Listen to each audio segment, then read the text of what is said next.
কি অবস্থা সবার? কেমন আছো সবাই? যারা অলরেডি যুক্ত হয়ে গেছো তারা একটু কমেন্ট করো।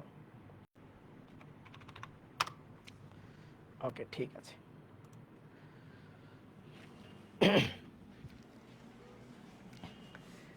ডিয়ার স্টুডেন্ট, সবাইকে শুভেচ্ছা জানাচ্ছি আজকের ক্লাসে। আশা করি সবাই ভালো আছো, সবাই সুস্থ আছো। আজকে আমাদের নিউটনিয়ান বলবিদ্যা অধ্যায়ের পঞ্চম ক্লাস। তা আমরা গত ক্লাসে বলের ঘাত এবং ঘাত বল এর কিছু প্রবলেম সলভ করছিলাম। আজকের ক্লাসে আমরা নতুন একটা টপিক পড়বো এবং সেই টপিক রিলেটেড ম্যাথ প্রবলেমগুলো সলভ করব। এই টপিকটা তুমি অবশ্য পড়ছো 9-10-এ, সেটা হচ্ছে ভরবেগের সংরক্ষণশীলতা। বাট 9-10-এ বলতে গেলে কিছুই পড়ো নাই আসলে। ভরবেগের সংরক্ষণশীলতার জাস্ট ওই 1-2 টাইপের ম্যাথ করছো। দুটো গাড়ি এসে সংঘর্ষ হলো, সংঘর্ষের পর মিলিত হয়ে গাড়ি দুইটা মিলিত হয়ে বা বস্তু দুইটা মিলিত হয়ে কত বেগে কোন দিকে চলবে এই হিসাব নিকাশগুলো করছো। তো চলো আজকের ক্লাসে আমরা সেই ভরবেগের সংরক্ষণশীলতা এটা পড়বো। তারপরে ভরবেগের সংরক্ষণশীলতার মোটামুটি সব টাইপের ম্যাথ প্রবলেম আমরা সলভ করব। তো চলো আমরা শুরু করি। তো ভরবেগের সংরক্ষণশীলতা, ভরবেগের সংরক্ষণশীলতা। দেখো, ভরবেগ কাকে বলে? কোন বস্তুর ভর এবং বেগের গুণফলকে ভরবেগ বলে। ভরবেগের পরিবর্তনের হার হচ্ছে প্রযুক্ত বল, আর ভরবেগের পরিবর্তন হচ্ছে বলের ঘাত। তো সেই হিসাব নিকাশগুলো আমরা করছি। বলা হচ্ছে বাহ্যিকভাবে যদি কোনো বস্তুর উপর বল প্রযুক্ত না হয়, ক্রিয়া প্রতিক্রিয়া ছাড়া বাহ্যিকভাবে কোনো বল প্রযুক্ত হওয়া যাবে না, বাইরে থেকে কোনো ফোর্স অ্যাপ্লাই করা যাবে না। তো বাহ্যিকভাবে যদি কোনো বল প্রযুক্ত না হয়, ক্রিয়া প্রতিক্রিয়া ব্যতীত যদি অন্য কোনো বাহ্যিক বল ক্রিয়া না করে, তাহলে সেই বস্তুর ভরবেগ সংরক্ষণশীল থাকবে। বস্তুর একটা ভর সিস্টেমও হতে পারে, একটা বস্তু না হয়ে অনেকগুলো ভরের একটা ভর সিস্টেমও হতে পারে। ভর সিস্টেম কাকে বলে জানো? অনেকগুলো ভর যখন থাকবে তখন সেটাকে বলা হয় ভর সিস্টেম। তো সেরকম একটা ভর সিস্টেম, একটা সিস্টেমের ভরবেগ সংরক্ষণশীল থাকবে, অর্থাৎ আদি ভরবেগ এবং শেষ ভরবেগের সমষ্টি সেম থাকবে। কখন আদি ভরবেগ আর শেষ ভরবেগের সমষ্টি সেম থাকবে? ধরো কি হইতে পারে, কোনো সংঘর্ষ হইতে পারে, কোনো ধাক্কা সংঘটিত হইতে পারে, কোনো বিস্ফোরণ হইতে পারে। তাহলে ধাক্কা, সংঘর্ষ তার আগে, ধাক্কা, সংঘর্ষ, বিস্ফোরণ তারপরে ভরবেগের সমষ্টি সর্বদা একটা ভর সিস্টেমের জন্য একই থাকবে। এটাকেই বলা হচ্ছে ভরবেগের সংরক্ষণশীলতা। তো চলো, তো ব্যাপারটা আমরা মুখের কথা বিশ্বাস করব না, আমরা একটু দেখি তো ঘটনা আসলে সত্য কিনা। তাহলে আমরা প্রথমে শর্তটা আগে লিখি। শর্ত হচ্ছে বাহ্যিক কোনো বল ক্রিয়া করা যাবে না। ক্রিয়া প্রতিক্রিয়া এটা কিন্তু বাহ্যিক ফোর্স না, ক্রিয়া প্রতিক্রিয়া এটা কিন্তু ইন্টারনাল ফোর্স। তাহলে ক্রিয়া প্রতিক্রিয়া ব্যতীত, ক্রিয়া প্রতিক্রিয়া ব্যতীত বাহ্যিক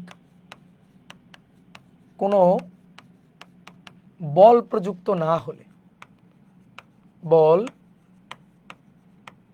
প্রযুক্ত না হলে ভরবেগ সংরক্ষণশীল থাকবে। ভরবেগ সংরক্ষণশীল থাকবে। তো কোনো একটা সিস্টেমের ভরবেগ সংরক্ষণশীল থাকার অর্থ হচ্ছে পি, পি দিয়ে তো ভরবেগ বোঝায়, পিটা কনস্ট্যান্ট থাকবে, ভরবেগ সংরক্ষণশীল। পি কনস্ট্যান্ট মানে পি ইনিশিয়াল, পি ফাইনাল। সংঘর্ষের আগে, বিস্ফোরণের আগে ভরবেগ, বিস্ফোরণের পরে, সংঘর্ষের পরে ভরবেগ সমান সমান থাকবে। যদি এমন হয় কোনো একটা সিস্টেমে যদি অনেকগুলো ভরবস্তু থাকে, তাহলে সেই ক্ষেত্রে summation of P initial summation of P final সমান থাকবে। এটাই হচ্ছে ভরবেগের সংরক্ষণশীলতার ব্যাপার। এখন আসো আমরা একটু হিসাব নিকাশ করে দেখি। দেখো, কোনো একটা বস্তুর উপর প্রযুক্ত বল এফ আমরা বলের সমীকরণটা জানি যে বল F equal to D D T of P, D D T of P. এই যে বাহ্যিকভাবে প্রযুক্ত বল এফ, এটা equal to D D T of P. এখন বাহ্যিক বল যদি প্রযুক্ত না হয়, দ্যাট মিনস এফ জিরো হলে, তাহলে বাহ্যিক বল প্রযুক্ত না হওয়া হচ্ছে এফ শূন্য হলে। তাহলে এফ যদি শূন্য হয়, ভালো করে বুঝবা, এফ যদি শূন্য হয় তার মানে ভরবেগ পি হচ্ছে একটা কনস্ট্যান্ট। কেন? আমরা কি জানি, কোনো কনস্ট্যান্টকে যদি ডিফারেন্সিয়েট করা হয় কি হয়? শূন্য হয় না। যেমন ডিডিটি ধরো 5, 5 কি ধ্রুবক না? তো টি এর সাপেক্ষে 5কে ডিফারেন্সিয়েট করলে কত হবে? 0। তাহলে পি কে ডিফারেন্সিয়েট করবো টি এর সাপেক্ষে 0 হচ্ছে, তার মানে অবশ্যই পিটা হচ্ছে ধ্রুবক। তাহলে অতএব পি ধ্রুবক, পিটা ধ্রুবক, পিটা কনস্ট্যান্ট। তাহলে ভরবেগ সংরক্ষণশীল থাকবে, বুঝছো? বা আমরা দেখো এভাবে লিখতে পারি না যে এটা যদি 0 হয় তাহলে 0 ইন্টু ডিটি, তাহলে ডিপি ইকুয়াল টু 0। ডিপি মানে কি? ভরবেগের পরিবর্তন। ডিপি বা ডেল পি যেটাই বলো না কেন, এটা কি? এটা হচ্ছে 0। ডেল পি হচ্ছে ভরবেগ, শেষ ভরবেগ পি ফাইনাল পিএফ, আদি ভরবেগ পি ইনিশিয়াল, শেষ ভরবেগ বিয়োগ আদি ভরবেগ, ভরবেগের পরিবর্তন হবে 0। তার মানে ইনিশিয়াল ভরবেগ আর ফাইনাল ভরবেগ সমান, তার মানে সামেশন অফ ইনিশিয়াল ভরবেগ সামেশন অফ ফাইনাল ভরবেগ সমান। দেখো তো হলো কিনা, প্রমাণ আমরা পাইলাম কিনা, বুঝা গেছে? ক্লিয়ার? এবার এই লাইনটাকে ভেঙে আর একটা জিনিস লেখা যায়, সামেশন অফ ভরবেগ। দেখো ভরবেগ, ভর আর বেগের গুণফল, তাহলে আদি বেগকে আমরা ইউ দিয়ে লিখলাম, আর শেষ ভরবেগ, শেষ ভরবেগ, ভর তো এম, বেগকে আমরা ভি দিয়ে লিখলাম। এই যে summation of M U equal to summation of M V হবে। আদি ভরবেগের সমষ্টি শেষ ভরবেগের সমষ্টি সমান সমান থাকবে। কি বুঝলা? আমার কথা বুঝছো? যেমন তোমাকে একটা উদাহরণ দেখাই। উদাহরণটা কি? ধরো কোন একটা গাড়ি সরল রৈখিক পথে চলছে, ঘর্ষণীন তলের উপর দিয়ে সরল রৈখিক পথে চলছে গাড়িটা। তো এই যে গাড়িটা, এই গাড়িটার টোটাল ভর ছিল, এর উপর মনে করো এরকম, সাপোজ মনে করো কেউ একজন বসেছিল, ধরো এই যে হিরো আলম বসেছিল, ঠিক আছে, কেউ একজন বসেছিল। তো এর ভর 20 কেজি, গাড়ির ভর 80 কেজি, টোটাল ভর 100 কেজি। তাহলে এটা 20 কেজি আর এটা 80 কেজি, টোটাল হচ্ছে 100 কেজি। গাড়িটা চলতেছিল 8 মিটার পার সেকেন্ড বেগে, গাড়িটা 8 মিটার পার সেকেন্ড বেগে চলতেছিল। এবার কি করা হয়েছে, যদি এবার এই যে এইভাবে চলতেছে, যদি এবার এই 20 কেজি ভরটাকে, এই 20 কেজি ভর দিয়ে, 20 কেজি ভর মানে এই যে লোকটা আছে, সেই লোকটা যদি পিছনের দিকে লাফ দেয়, মানে এই লোকটাকে যদি আসলে এই ট্রাক থেকে ছুঁড়ে ফেলে দেওয়া হয় আর কি, মানে এই লোকটা যদি এই দিক বরাবর লাফ দেয়, এদিক বরাবর লাফ দিবে, লাফ দিলে ট্রাকের ভরটা কমে যাবে, দেন ট্রাকের বেগটা কত হবে এটা আমরা বের করতে চাই। তাহলে এটা দেখো একটা বিস্ফোরণের মতো। বিস্ফোরণ কি? এই যে ট্রাক এবং লোকটা একই সাথে আছে, এখন বিস্ফোরণ হয়ে এবার দুইটা আলাদা হয়ে গেল, এটাই হচ্ছে সংঘর্ষ বা ধাক্কা।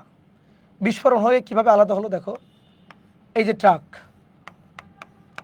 এটা হচ্ছে ট্রাক, এই যে লোকটা, এই লোকটা ধরো সাই করে সুপারম্যান হয়ে লাফ দিয়ে দিছে, তাহলে এখান থেকে লাফ দিছে আর কি, এভাবে ধরো লাফ দিছে 1 মিটার পার সেকেন্ড বেগে লাফ দিছে, 20 কেজি ভরের ব্যক্তি, আর গাড়ির ভর কত? 80 কেজি। তাহলে গাড়ির এখন বেগটা না কত হবে, এই গাড়ির বেগটা এখন আমাদের বের করতে হবে। তাহলে ভাইয়া দেখো, এটা হচ্ছে সংঘর্ষ বা বিস্ফোরণের আগে, আর এটা হচ্ছে বিস্ফোরণের পরে। বিস্ফোরণের আগে, বিস্ফোরণের পরে। তাহলে বিস্ফোরণের আগে ভরবেগ, আসো হিসাব করি। বিস্ফোরণের আগে সামেশন অফ এই যে P initial summation of P final, আসো বিস্ফোরণের আগে ভরবেগ 20 আর 80 মিলে 100 ভর, আর বেগ হচ্ছে 8 বিস্ফোরণের আগে। ক্লিয়ার? এটা হচ্ছে বিস্ফোরণের আগে, মিলিত ভর মিলিত বেগ ছিল 8। এবার বিস্ফোরণের পরে এর ভর হচ্ছে 20, এর বেগ হচ্ছে -1। কেন -1? ও এইদিকে লাফ দিছে, ট্রাক ওদিকে যাচ্ছে, তাহলে আমরা বেগটাকে যদি এদিকটা পজিটিভ ধরি, এদিকটা হচ্ছে নেগেটিভ, বুঝছো? বেগ ভেক্টর রাশি না, তাহলে ডিরেকশন ধরতে হবে। তাহলে ওই দিকটাকে আমরা পজিটিভ ধরলাম, এই দিকটা আমাদের নেগেটিভ। তাহলে 20 কেজি -1 প্লাস এর 80 বেগ ভি, এই ভিটাই আমরা বের করতে চাই। তাহলে এখান থেকে বেগ ভি, তুমি একটু আমার বলো তো বেগের মানটা কমবে না বাড়বে? বেগের মানটা কমবে না বাড়বে? একটু বলো তো, চিন্তা করে বলো তো, ভেবে বলো তো। দেখো গাড়িটা চলতেছিল, কেউ যদি পিছন দিকে লাফ দেয়, এই যে নৌকা থেকে যেমন আমরা লাফ দিলে নৌকা পিছনের দিকে সরে যাবে, তাই না? গুলি বন্দুক, গুলি বন্দুক, বন্দুকের মধ্যে গুলি আছে, গুলি ছুড়ে দেবো, গুলি সামনের দিকে যাবে, বন্দুক ধাক্কা খেয়ে পিছনের দিকে।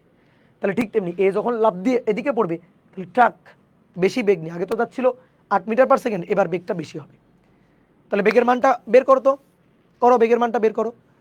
800 এই পাশে আসলে +20 ভাগ হচ্ছে 80, তাহলে বেগের মানটা কেউ একটু বলো। 10.25, ইয়েস, বেগের মানটা +10.25। দেখো বেগের মানটা বেড়ে গেছে, ভর কমে বেগ বেড়ে গেছে, ভরটা কমে বেগ বেড়ে গেছে। বোঝা গেছে? ক্লিয়ার? এখন নেক্সট আসো, এবার আমরা একটা ভর সিস্টেমের জন্য, যেখানে একটা ভর সিস্টেমে দুটো ভর থাকবে, তো সেরকম একটা ভর সিস্টেমে দুটো বস্তুর মধ্যে একটা সংঘর্ষ হবে, সেই ক্ষেত্রে ভরবেগের সংরক্ষণশীলতার ব্যাপারটা একটু আমরা প্রমাণ করতে চাই। তাহলে আসো, একটি ভর সিস্টেমের জন্য ভরবেগের সংরক্ষণশীলতা, একটি ভর সিস্টেমের জন্য ভরবেগের সংরক্ষণশীলতা, তোমাদের 9-10-এর ডেরিভেশন আর কি, সেইটা একটু আমরা দেখাবো আর কি। ভরবেগের সংরক্ষণশীলতা, একটা ভর সিস্টেমের জন্য ভরবেগের সংরক্ষণশীলতা। দেখো এই একটা ভর বস্তু, ভর m1, u1 বেগ নিয়ে সরল রৈখিকভাবে চলতেছে, চলতে চলতে m2 ভরের আর একটা বস্তু যেটা u2 বেগ নিয়ে চলতেছিল, হ্যাঁ অবশ্যই u2 এর মান কম, u1 এর মান বেশি। u1 এর মানটা u2 এর তুলনায় বেশি হওয়ার কারণে এক সময় এই বস্তুটা এসে এই বস্তুটাকে ধাক্কা দিবে।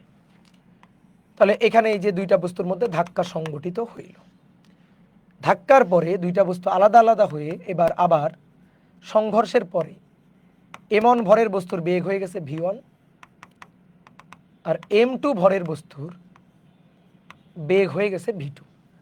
সংঘর্ষের পরে বস্তু দুইটা আবার আলাদা আলাদা বেগ নিয়ে চলতেছে, ঠিক আছে? এবার দেখো বাহ্যিক কোনো বল প্রযুক্ত হয় নাই, তাকাও ভালো করে বুঝো, নিউটনের সূত্রের ব্যাপারটা ভালো করে বুঝতে হবে।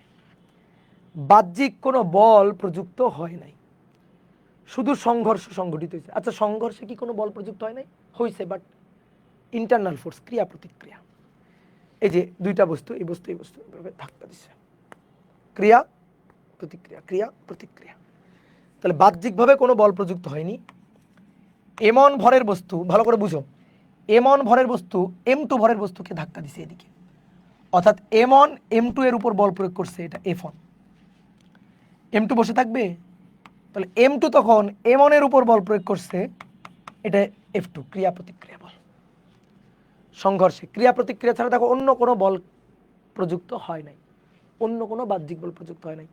দেখো বাহ্যিক বল প্রযুক্ত না হলে, বাহ্যিক বল প্রযুক্ত না হলে কি হবে? ভরবেগ সংরক্ষণশীল থাকবে, অর্থাৎ আদিতে এদের ভরবেগের সমষ্টি m1 u1 m2 u2 যোগফল।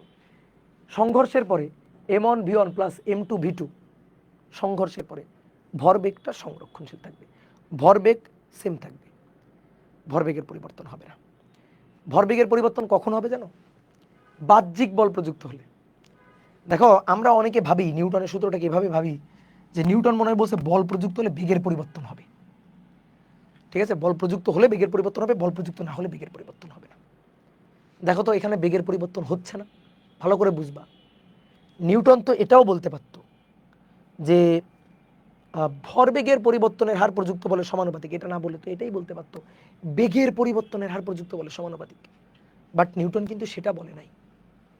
বেগের পরিবর্তনের হার প্রযুক্ত বলের সমানুপাতিক, বাহ্যিক প্রযুক্ত বলের সমানুপাতিক বলে নাই। কেন? কারণ অনেক সময় বেগের পরিবর্তন ঘটে, বল প্রযুক্ত না হলেও বেগের পরিবর্তন ঘটে, যেমন এখানে ঘটবে। এই যে দুইটা বস্তুর সংঘর্ষের কারণে বেগের পরিবর্তন ঘটে গেছে। দেখো এমন বস্তুর বেগ ছিল u1 হয়ে গেছে v1, u2 বেগ হয়ে গেছে v2। অনেকে আছে ভাই বেগের পরিবর্তন হলে যে ত্বরণ হলো, হ্যাঁ ত্বরণ হলো, তাহলে যে বল প্রযুক্ত হয়েছে কিন্তু বাহ্যিক বল প্রযুক্ত হয়নি, ক্রিয়া প্রতিক্রিয়া বল প্রযুক্ত হয়েছে, বাহ্যিক কোনো বল প্রযুক্ত হয়নি।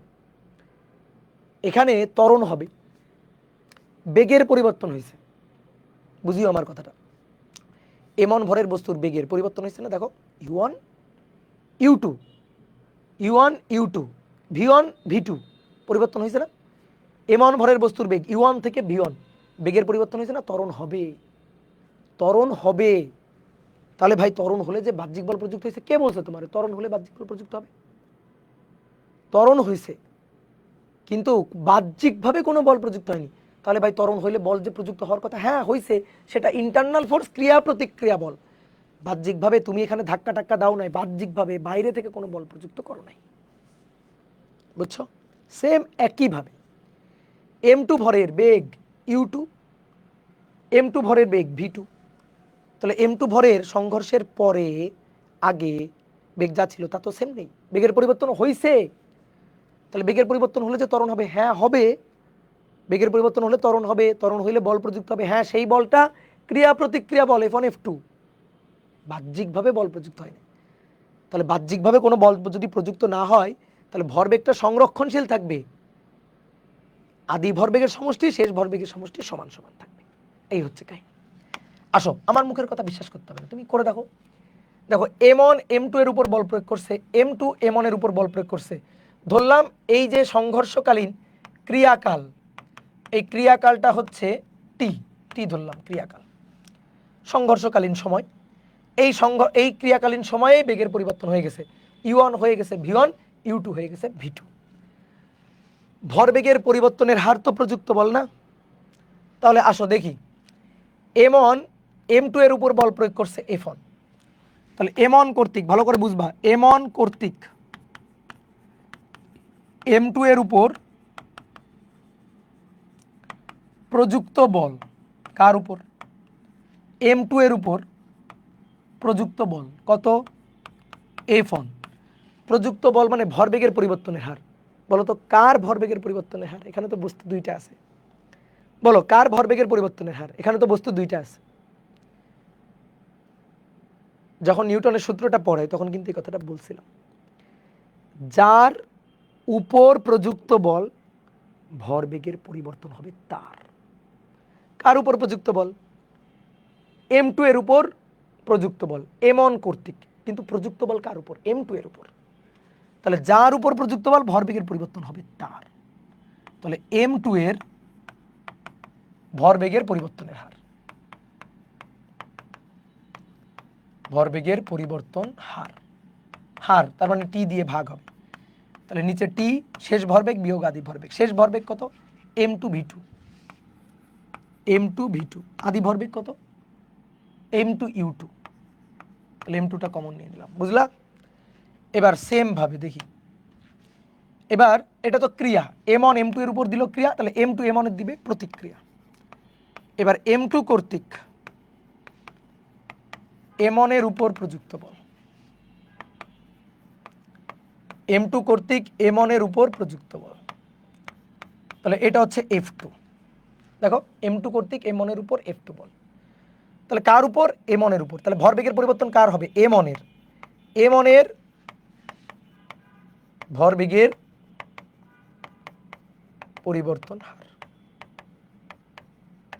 তাহলে m1 এর ভরবেগের পরিবর্তনের হার, আসো m1 v1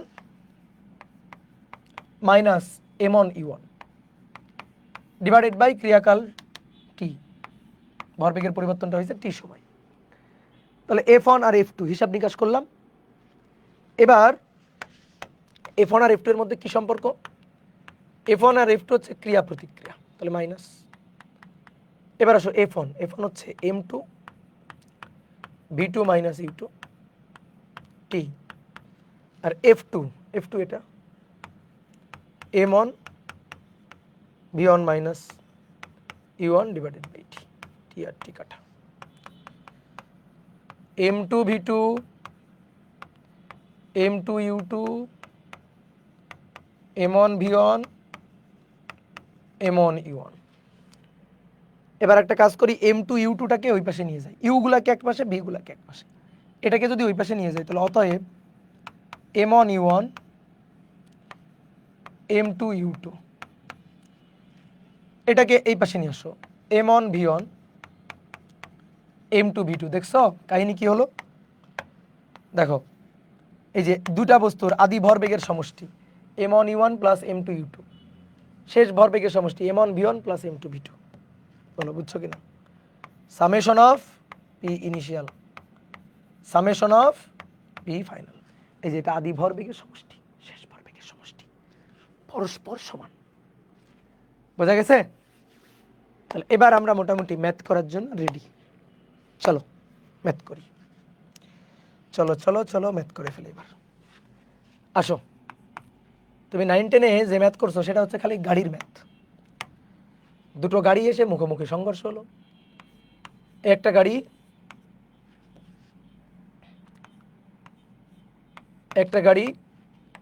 গাড়ির ভর 800 কেজি, গাড়ির বেগ 10 মিটার পার সেকেন্ড, 10 না 80 মিটার পার সেকেন্ড। একটা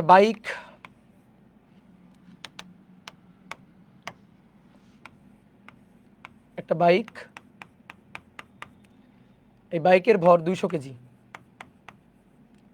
বাইকের বেগ 30 মিটার পার সেকেন্ড।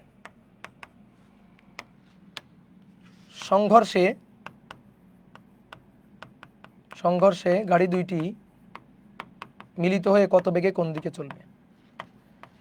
গাড়ি দুটি মিলিত হয়ে কত বেগে কোন দিকে চলবে? বলো, পারবো? এটা হচ্ছে কোশ্চেনটা, হ্যাঁ এটা হচ্ছে কোশ্চেনের চিত্র, কোশ্চেনটা এটা। তাহলে আসো এবার আমরা ম্যাথ করব। তাহলে ম্যাথ করার জন্য দেখো, এটা হচ্ছে সংঘর্ষের আগের ঘটনা। আমরা একটু এটাকে কপি করে নিই এই পাশে, তোমাদের কপি করে নিতে হবে না, বোঝার জন্য আমি নিলাম। এটা সংঘর্ষের আগে, এটা সংঘর্ষের আগে, আর সংঘর্ষের পরে, পরে তো মিলিত হয়ে গেছে, সংঘর্ষ হয়ে মিলিত হয়ে গেছে দুটো বস্তু। তাহলে এই হচ্ছে বাইক আর এই হচ্ছে গাড়ি।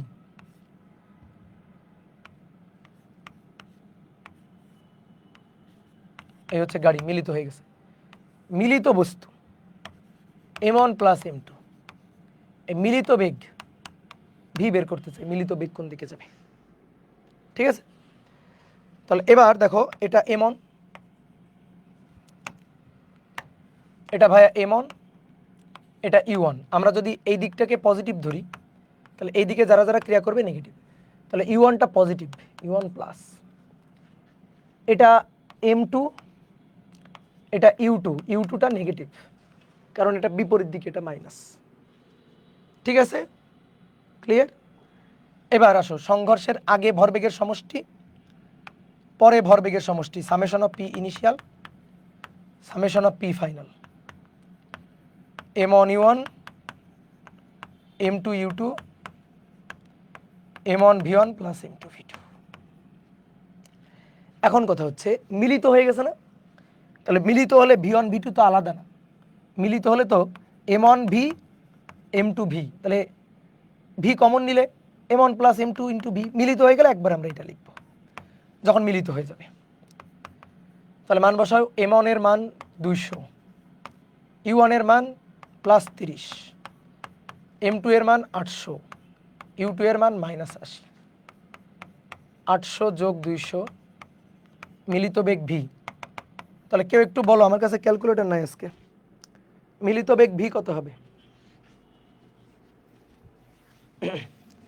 58 প্লাস 58 और माइनस 58, প্লাস 58 और माइनस 58, মনে তো হচ্ছে -58,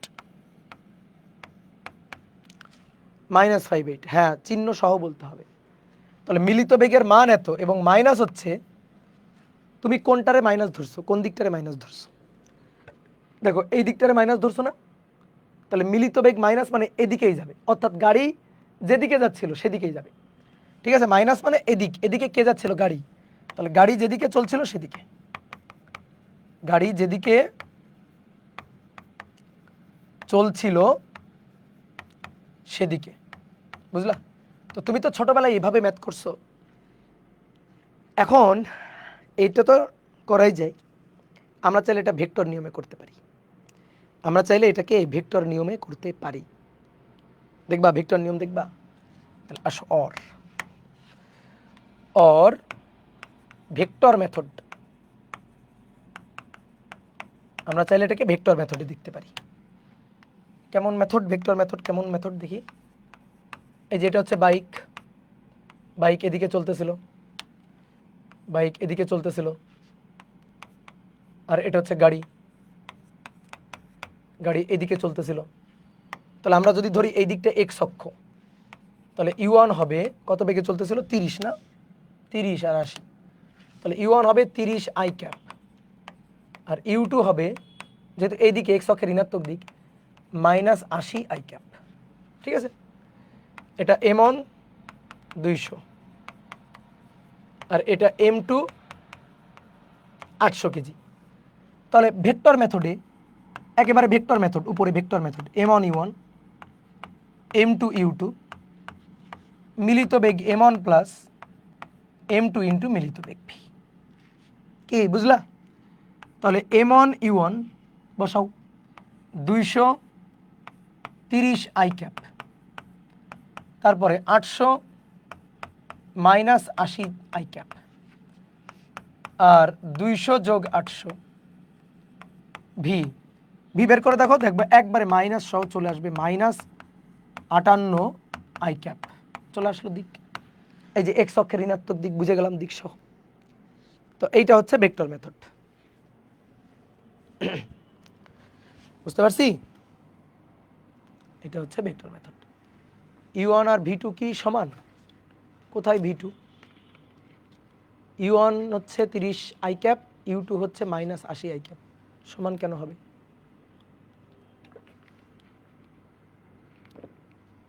ও, একজন বলছে ভাইয়া লব্ধি দিয়ে কি হয় না? সীমা খাতুন বলছে লব্ধি দিয়ে হয় না। লব্ধি কখন করে ভাই? লব্ধি করে যখন একই বস্তুর উপর দুটো ভেক্টর ক্রিয়ারত থাকে, লব্ধি করে। দুটো আলাদা আলাদা গাড়ি, তুমি লব্ধি কি করবে রে ভাই? এটা তো ভরবেগের সংরক্ষণশীলতা, সমান চিহ্নের এই পাশে আদি ভরবেগ, সমান চিহ্নের ওই পাশে শেষ ভরবেগ, ভরবেগের সংরক্ষণশীলতার হিসাব নিকাশ, এটা কি লব্ধি হবে? না। গাড়ির দিক কেন? এ কি সব প্রশ্ন করে এগুলা? কি গাড়ির দিক কেন? গাড়ির দিক মাইনাস কেন? হাই রে, এটা এক্স অক্ষের ধনাত্মক দিক, গাড়ি যাচ্ছে উল্টা দিকে, তাহলে এক্স অক্ষের ঋণাত্মক দিক হলে -80 আই ক্যাপ। ভেক্টর পরে নাই, ওই ভেক্টর পরে নাই, গাড়ির দিক মাইনাস কেন? ও ভেক্টর অধ্যায় না পড়ে নিউটনের বলবিদ্যা অধ্যায় পড়তে চলে আসছে। হাই হাই, তাহলে তো সর্বনাশ। এবার আসো 2 নম্বর। 2 নম্বর খুব ইম্পর্টেন্ট একটা ম্যাথ, বলা হচ্ছে স্কেটিং জুতা পায়ে দাঁড়ানো 48 কেজি ভরের তমার কাছে, 48 কেজি ভরের তমার কাছে অয়ন 3.3 কেজি ভরের একটি বল ছোড়ে, একটি বল ছোড়ে, বলটি লুফে নেওয়ার সাথে সাথেই, লুফে নেওয়ার সাথে সাথে তমা 0.32 মিটার পার সেকেন্ড বেগে গতিশীল হয়, এত বেগে গতিশীল হয়।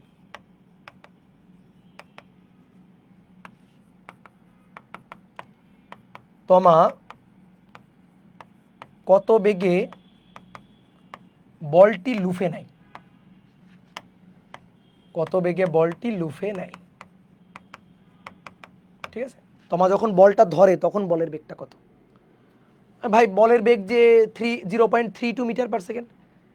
যখন বলটা ধরে তখন বেগ ওটা না, বলটা ধরার পরে ওই বেগে গতিশীল হয়। তাহলে আসো আমরা একটু চিত্র আঁকি। এই যে ম্যাথটা বলছে সেই অনুযায়ী একটু চিত্রটা আঁকি। তমা না স্থির দাঁড়ানো ছিল, বুঝছো? এই যে তমা স্থির দাঁড়ানো ছিল। তমার কাছে অয়ন একটা বল ছুড়ছে, অয়ন এখানে আছে, অয়ন বলছে নে তমা একটা বল ধর, দিয়ে একটা বল না ছুড়ে দিছে তোমার কাছে। এই যে বলটা ছুড়ে দিছে, বলের ভর 3.3 কেজি। বলটা লুফে নেওয়ার সাথে সাথে, এইবার শোনো, সংঘর্ষ বা ধাক্কা তার আগে আর পরে, আদি শেষ। এই যে সংঘর্ষ বা ধাক্কাটা হচ্ছে বলটা লুফে নেওয়া। এখানে বল আর তমার সংঘর্ষ হয়েছে। বল আর তমা, বল ধরার পরে বল আর তমা মিলিত হয়ে মিলিত বস্তু হয়ে গেছে বলটা লুফে নেওয়ার সাথে সাথে, বুঝছো? অয়ন বলছে নে তমা ক্যাচ ধর ধর, তমা ক্যাচ ধরে বলটা ধরেই সে গতিশীল হয়ে গেছে, অর্থাৎ বল আর তমা মিলে মিলিত বস্তু হয়ে গেছে। ব্যাপারটা বোঝা গেছে কি? গেছে? তমা স্থির দাঁড়ানো ছিল, তাহলে এটা হচ্ছে বল লুফে নেওয়ার আগে, মানে সংঘর্ষের আগে। এবার আসো, বলটা লুফে নিছে তমা, লুফে নেওয়ার পরে, লুফে নেওয়ার পরের ঘটনা হচ্ছে এটা। এই যে লুফে নিয়ে তমা 0.32 মিটার পার সেকেন্ড বেগে গতিশীল হয়েছে। দেখো বলের বেগটাকে আমি বললাম এমন, তমার ভর, সরি বলের ভরটাকে বললাম এমন, তমার ভরটা M2 48 কেজি বলা আছে কোশ্চেনে, 48 কেজি ভরের তমার কাছে। তাহলে বলটা লুফে নেওয়ার সময় তমা আর বল মিলে মিলিত বস্তু M1 প্লাস M2 হলো। তমা কি কি ছিল? তমা দাঁড়ানো ছিল। দেখো স্কেটিং জুতা কথাটা কেন বলছে জানো? কারণ ফ্রিকশন যেন কাজ না করে, ঠিক আছে? ফ্রিকশন যেন কাজ না করে। তোমরা ক্রিকেট খেলো না? ক্রিকেট খেলার সময় যখন তোমাকে একটা বল ক্যাচ দেওয়া হয়, ওই বলটা ধরে নিয়ে অনেক সময় তুমি দাঁড়াই থাকো। কেন দাঁড়াই থাকো জানো? তলে ফ্রিকশন থাকে তাই। যদি ফ্রিকশন না থাকতো, বলটা ক্যাচ ধরার সাথে সাথে তুমি না গতিশীল হয়ে যাইতা। ভরবেগের সংরক্ষণশীলতা নীতি অনুযায়ী তোমার গতিশীল হইতেই হবে। এখন ভাই আমরা তো গতিশীল হই না, গতিশীল হও না কেন? কারণ তলে ফ্রিকশন আছে, অর্থাৎ তুমি গতিশীল হইতে চাও কিন্তু স্থিতি ফ্রিকশন তোমাকে আটকায় দেয়। বোঝা গেছে? তমা স্থির দাঁড়ানো ছিল, তাহলে তমার বেগ ছিল U2 0, আর বলের বেগ U1, ওইটাই না আমরা বের করতে চাই। তমা যখন বলটা ক্যাচ ধরে তখন বলের বেগটা তো U1 ছিল। U1 বেগে ক্যাচ ধরার পরে মিলিত হয়ে মিলিত বেগ ভিতে চলে গেছে, তমা গতিশীল হয়েছে। বোঝা গেছে? চিত্র এঁকে দিছি। এখন ম্যাথ তোমার ব্যাপার। এখন তুমি ভেক্টর নিয়মে করো, একেবারে নর্মাল মেথডে করো, যা খুশি করো। তাহলে এই যে সংঘর্ষের আগে বলটা ক্যাচ ধরাটাই এখানে সংঘর্ষ, তার আগে আর তার পরে M1 U1 M2 U2 equal to M1 plus M2 into মিলিত বেগ ভি। M1 এর মান 3.3, U1 এর মান বের করতে চাই। M2 এর মান 48, কিন্তু U2 তো 0, তাহলে এটা 0 হয়ে গেল। 3.3 প্লাস 48 মিলিত বেগ ভি, ওটা দেওয়া আছে 0.32। তাহলে এখান থেকে জানি না হচ্ছে U1 এর মানটা। বলো U1 এর মানটা বলো। U1 এর মানটা কত? 49.745, 49.745 এত মিটার পার সেকেন্ড। এটা হচ্ছে অ্যান্সার, এত অ্যান্সার। ওকে, ডান। তুমি যদি ভেক্টর মেথডে করবা করো, ভেক্টর মেথডে করলে U1টা বের করতে চাও, U2 তো 0, এটাকে যেহেতু এই দিকটার এক্স অক্ষ ধরো, তাহলে এত আই ক্যাপ বসাই দিয়ে হিসাব করবা, দেখবা U1ও এত আই ক্যাপই আসবে। তো ভেক্টর মেথড আলাদা কিছু না, কিন্তু একই কাহিনী ঘুরে ফিরে, ঠিক আছে? 4.97, যে 4.97, আচ্ছা শোনো, যারা হিসাব পারে না তারা কিন্তু গরু, গরু হয়েও না কিন্তু, বুঝছো? ভুল অ্যান্সার দিও না। একজন অ্যান্সার দিছে 49, আমি নাম পড়বো, এই গরুগুলার নাম পড়বো। এগুলা একজনের দেখা দেখি অ্যান্সার বলছে, একজনের দেখা দেখি অ্যান্সার বলছে। কই দেখি, বিপ্র রায় বলছে 49.74। এইবার তারপরে কই গেল, হারাই গেল কমেন্টগুলা।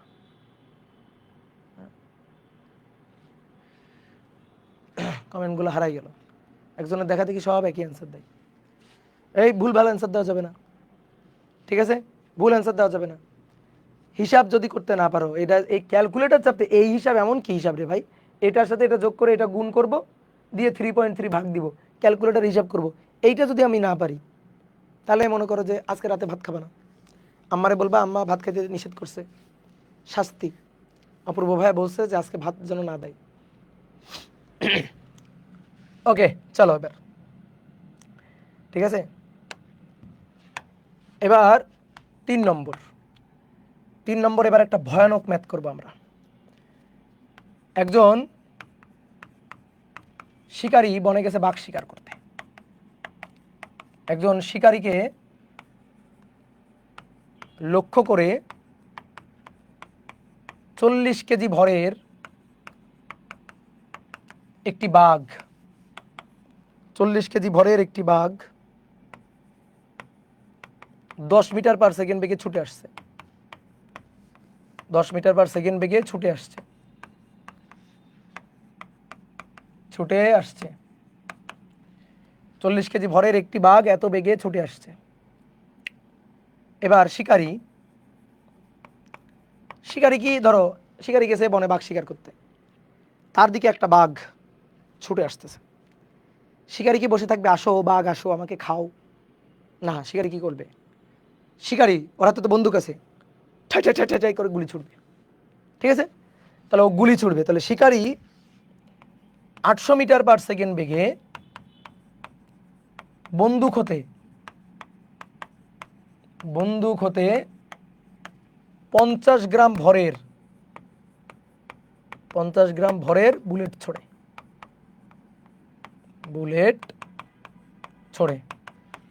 কতগুলো বুলেট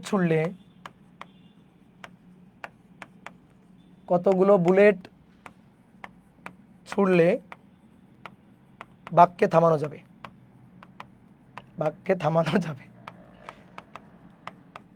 এটা আবার কেমন বাঘ? এটা হচ্ছে যে ভাই একটা গুলি যদি মাথায় করে দিই তাহলে তো বাঘ চিৎপটাং। এটা আবার কেমন বাঘ? বাঘকে থামানোর জন্য আবার গুলি ছোড়া লাগবে? এটা হচ্ছে ফিজিক্সের বাঘ। চিন্তা করো একটা রোবোটিক বাঘ, গুলি ছুড়ে থামাতে হবে একেবারে ফিজিক্সের নীতি মেনে, ম্যাথ করে।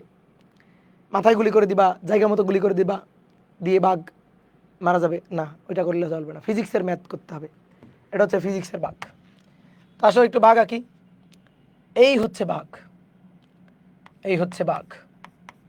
ঠিক আছে। এই বাঘ শিকারীকে লক্ষ্য করে আসতেছে, আর শিকারী কি করছে, এখান থেকে বন্দুক, এই যে বন্দুক থেকে গুলি ছুটতেছে, বন্দুক থেকে কন্টিনিউয়াসলি একটার পর একটা এই যে গুলি ছুটতেছে। ঠিক আছে, বাঘ এমন কেন? বাঘ খাইতে পারে না, 40 কেজি ভারের বাঘ, বুঝছো? এই যে বাঘ, একটা বাঘের কান দিয়ে দিই, নাও, এই যে কান দিয়ে দিলাম, এটা ক্যাট, ধরে নাও, এটা বাঘ। তাহলে এই বাঘের ভর কত? 40 কেজি। দেখছো, শুকাই গেছে, খাইতে পারে না। বাঘের বেগ 10 মিটার পার সেকেন্ড বেগে ছুটে আসতেছে শিকারির দিকে। তাহলে বাঘটা ছুটে আসতেছে 10 মিটার পার সেকেন্ড বেগে এইভাবে এদিকে। গুলির ভর 50 গ্রাম, গুলি ছোড়া হচ্ছে 800 মিটার পার সেকেন্ড বেগে গুলি ছোড়া হচ্ছে, একটার পর একটা। এবার বলো বাঘটাকে থামাইতে হবে কিভাবে? গুলি ছুড়ে। তাহলে তুমি চিন্তা করো, একটা গুলি ছুড়বা, বাঘ গুলি লাগার পরে বাঘের বেগ একটু কমে যাবে, কিন্তু একেবারে থামবে না। আরও একটা গুলি ছোড়ো, বেগ আরেকটু কমবে, আরেকটু গুলি ছোড়ো, বেগ আরেকটু কমবে, এভাবে কমতে ধরি n সংখ্যক বুলেট ছুড়ে বাঘটাকে থামাইতে হবে। ঠিক আছে, ধরি n সংখ্যক বুলেট ছুড়ে বাঘটাকে থামাইতে হবে। ব্যাপারটা কি হচ্ছে জানো? সংঘর্ষ। কিভাবে? গুলি আর বাঘের সংঘর্ষ। এই গুলি যখন বাঘের গায়ে লাগতেছে, আমি তোমার একটু বুঝাই, এটা হচ্ছে সংঘর্ষের আগে, গুলি লাগার আগে। এবার দেখো এই যে বাঘের গায়ে গুলি লাগতেছে, দেখো এটা হচ্ছে পরে, বাঘের গায়ে এই যে গুলি লাগতেছে। তাহলে গুলি, এই যে বাঘের পেটে এই যে গুলি, একটা গুলি, দুইটা গুলি, তিনটা গুলি, এই যে বাঘের গায়ে গুলি লাগতেছে। তাহলে গুলি আর বাঘ মিলে মিলিত বস্তু হয়ে যাচ্ছে, বুঝছো? গুলি আর বাঘ মিলে মিলিত বস্তু। বাঘকে থামাইতে হবে মানে মিলিত বেগ 0 হতে হবে, তাই না? কতগুলো গুলি ছুড়লে বাঘকে থামানো যাবে? বাঘকে থামাইতে হবে মানে মিলিত বেগ 0 হইতে হবে। চিন্তা করো তো, দুটো গাড়ি, আমরা এই যে একটু আগে গাড়ির ম্যাথ করলাম, দুটো গাড়ি মুখোমুখি আসতেছে, সংঘর্ষ হল। সংঘর্ষের পরে মিলিত হয়ে এদিকে যাইতে পারে, মিলিত হয়ে এদিকে যাইতে পারে, অথবা মিলিত হয়ে থেমে যাইতে পারে। তা আমার এই মিলিত হয়ে থামাই দেওয়া লাগবে বাঘটাকে। তাহলে থামাই দিতে পারবো কি হইলে বলো তো? ভরবেগ, গুলির ভরবেগ আর বাঘের ভরবেগ সমান সমান হইলে। যেমন এদিকে থাকো, বোর্ডে থাকো, ধরো এই একটা গাড়ি, এদিকে যাচ্ছে, তুমি বলবা এই আর একটা গাড়ি এদিকে আসতেছে। এই গাড়িটার ভর 3 একক, বেগ 4 একক, আর এই গাড়িটার ভর 6 একক, বেগ 2 একক। বলো তো মিলিত হয়ে কত বেগে কোন দিকে চলবে? করো তো, মিলিত হয়ে কত বেগে কোন দিকে চলবে? ভর এম, ভর এম, ঠিক আছে, আর বেগ 4, বেগ 6, যা হিসাব করো, সমস্যা নেই। তাহলে মিলিত হয়ে কত বেগে কোন দিকে চলবে? তাহলে সংঘর্ষের আগে 3 গুণ 4, সংঘর্ষের আগে 2 গুণ 6, তো এটা মাইনাস, এই যে এটা বিপরীত দিকে মাইনাস। সংঘর্ষের পরে 3 যোগ 2 মিলিত বেগ ভি, দেখো মিলিত বেগ ভি 0। কেন? 3 4 12, এর ভরবেগ 12, 6 দুগুণে 12, এর ভরবেগ 12। দুটোর সমান সমান ভরবেগ বিপরীত দিক থেকে, তাই না? এর ভরবেগ 12, এর ভরবেগ 12, দুটির সমান সমান ভরবেগ বিপরীত দিকে, তাহলে মিলিত হয়ে থেমে যাবে। তো আমাদের এখানে বাঘটাকে থামাইতে হলে বাঘের সমান ভরবেগ বিপরীত দিক থেকে গুলি করে দিতে হবে। একটা গুলি ছুড়ে সেটা হবে না। বাঘের ভরবেগ কত দেখো তো, 40 গুণ 10, তাহলে 400। একটা গুলির ভরবেগ দেখো 50 গুণ 10⁻³ গুণ 800, একটু করো তো, 50 গুণ 10⁻³ গুণ 800 কত হয়? কত হয় হিসাব করো। বাঘের হচ্ছে 400, আর একটা গুলির ভর, একটা গুলির বেগ, তাহলে 50 গুণ 10⁻³ এটা হচ্ছে 40। হ্যাঁ, তাহলে এইটা আর এটা কি সমান হলো? সমান হলো? হলো না তো সমান। তাহলে সমান করতে হলে দেখো তো এর সাথে কত গুণ দিলে 400 হয়? n গুণ দিলে। তাহলে কয়টা? অ্যান্সার কি? 10টা। 10 গুণ দিলে হয়। তাহলে 10টা গুলি ছুড়ে বাঘের ভরবেগের সমান ভরবেগ তুমি গুলি করে বিপরীত দিক থেকে দিতে পারবা, তাহলেই বাঘকে থামানো যাবে। বুঝছো? আমরা কিন্তু ম্যাথ করেই ফেলছি, উত্তর কিন্তু বের করেই ফেলছি। এবার আসো একেবারে নিয়ম মেনে আগাই। তাহলে ধরি n সংখ্যক গুলি, ধরি গুলির ভর m1, বাঘের ভর m2, গুলির বেগ u1 এদিকে প্লাস, বাঘের আদিবেগ u2 বিপরীত দিকে মাইনাস, মিলিত হয়ে m1 প্লাস m2, মিলিত বেগ v 0 হতে হবে যদি বাঘকে থামাইতে হয়। m1 u1, m2 u2, m1 plus m2 into মিলিত বেগ v। আসো m1 u1, m1 এর মান 50 গ্রাম, তাহলে 50 গুণ 10⁻³ কয়টা গুলি? n সংখ্যক গুলি, তাহলে গুণ n। বেগ u1 হচ্ছে প্লাস 800।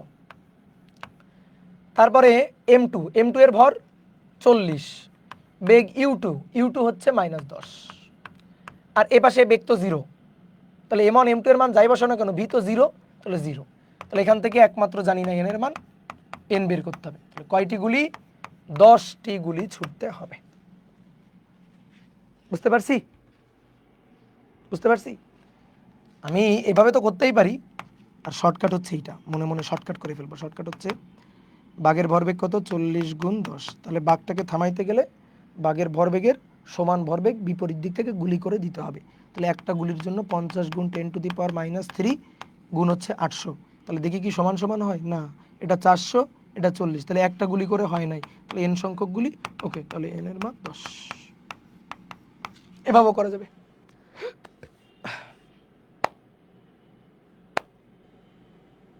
ঠিক আছে, ওকে। এবার আসো 4 নম্বর। বলা হচ্ছে 200 কেজি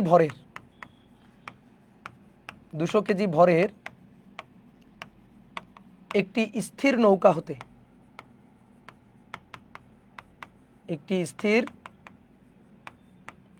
হতে 20 কেজি ও 25 কেজি ভরের বালক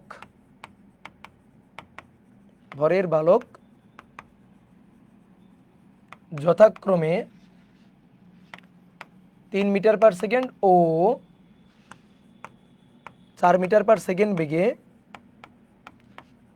দু প্রান্ত হতে বিপরীত দিকে লাফ দেয়। দু প্রান্ত হতে বিপরীত দিকে লাফ দেয়। নৌকা কত বেগে কোন দিকে চলবে? নৌকা কত বেগে কোন দিকে চলবে? ওকে, নৌকাটি কত বেগে কোন দিকে চলবে? চলো হিসাব করি, চিত্র এঁকে ফেলি। এই যে একটা নৌকা, এই যে একটা নৌকা, ঠিক আছে। এই নৌকার দুই প্রান্ত, এই যে এই এক প্রান্ত, এই এক প্রান্ত, দুই প্রান্তে দুইজন বালক বসে আছে। তো তারা কি করছে, দুইজন দুই দিকে বিপরীত দিকে লাফ দিছে। দেখো, ভরবেগের সংরক্ষণশীলতার নীতি অনুযায়ী নৌকা থেকে লাফ দিলে নৌকা পিছন দিকে সরে যায় না? তুমি নৌকা থেকে লাফ দেওয়ার সময় নৌকা সামনের দিকে লাফ দিবা, নৌকা কি হবে? পিছন দিকে সরে যাবে। এই যে ভরবেগের সংরক্ষণশীলতা, ঠিক আছে। তাহলে এই যে নৌকার দুই প্রান্তে দুইজন বালক বসে আছে, নৌকার ভরও দেওয়া আছে, বালকের ভরও দেওয়া আছে, এবার দুইজন লাফ দিছে। তাহলে এবার এটা লাফ দেওয়ার আগে, এবার আসলে লাফ দেওয়ার পরে আঁকি। এবার লাফ দেওয়ার পরে আঁকি।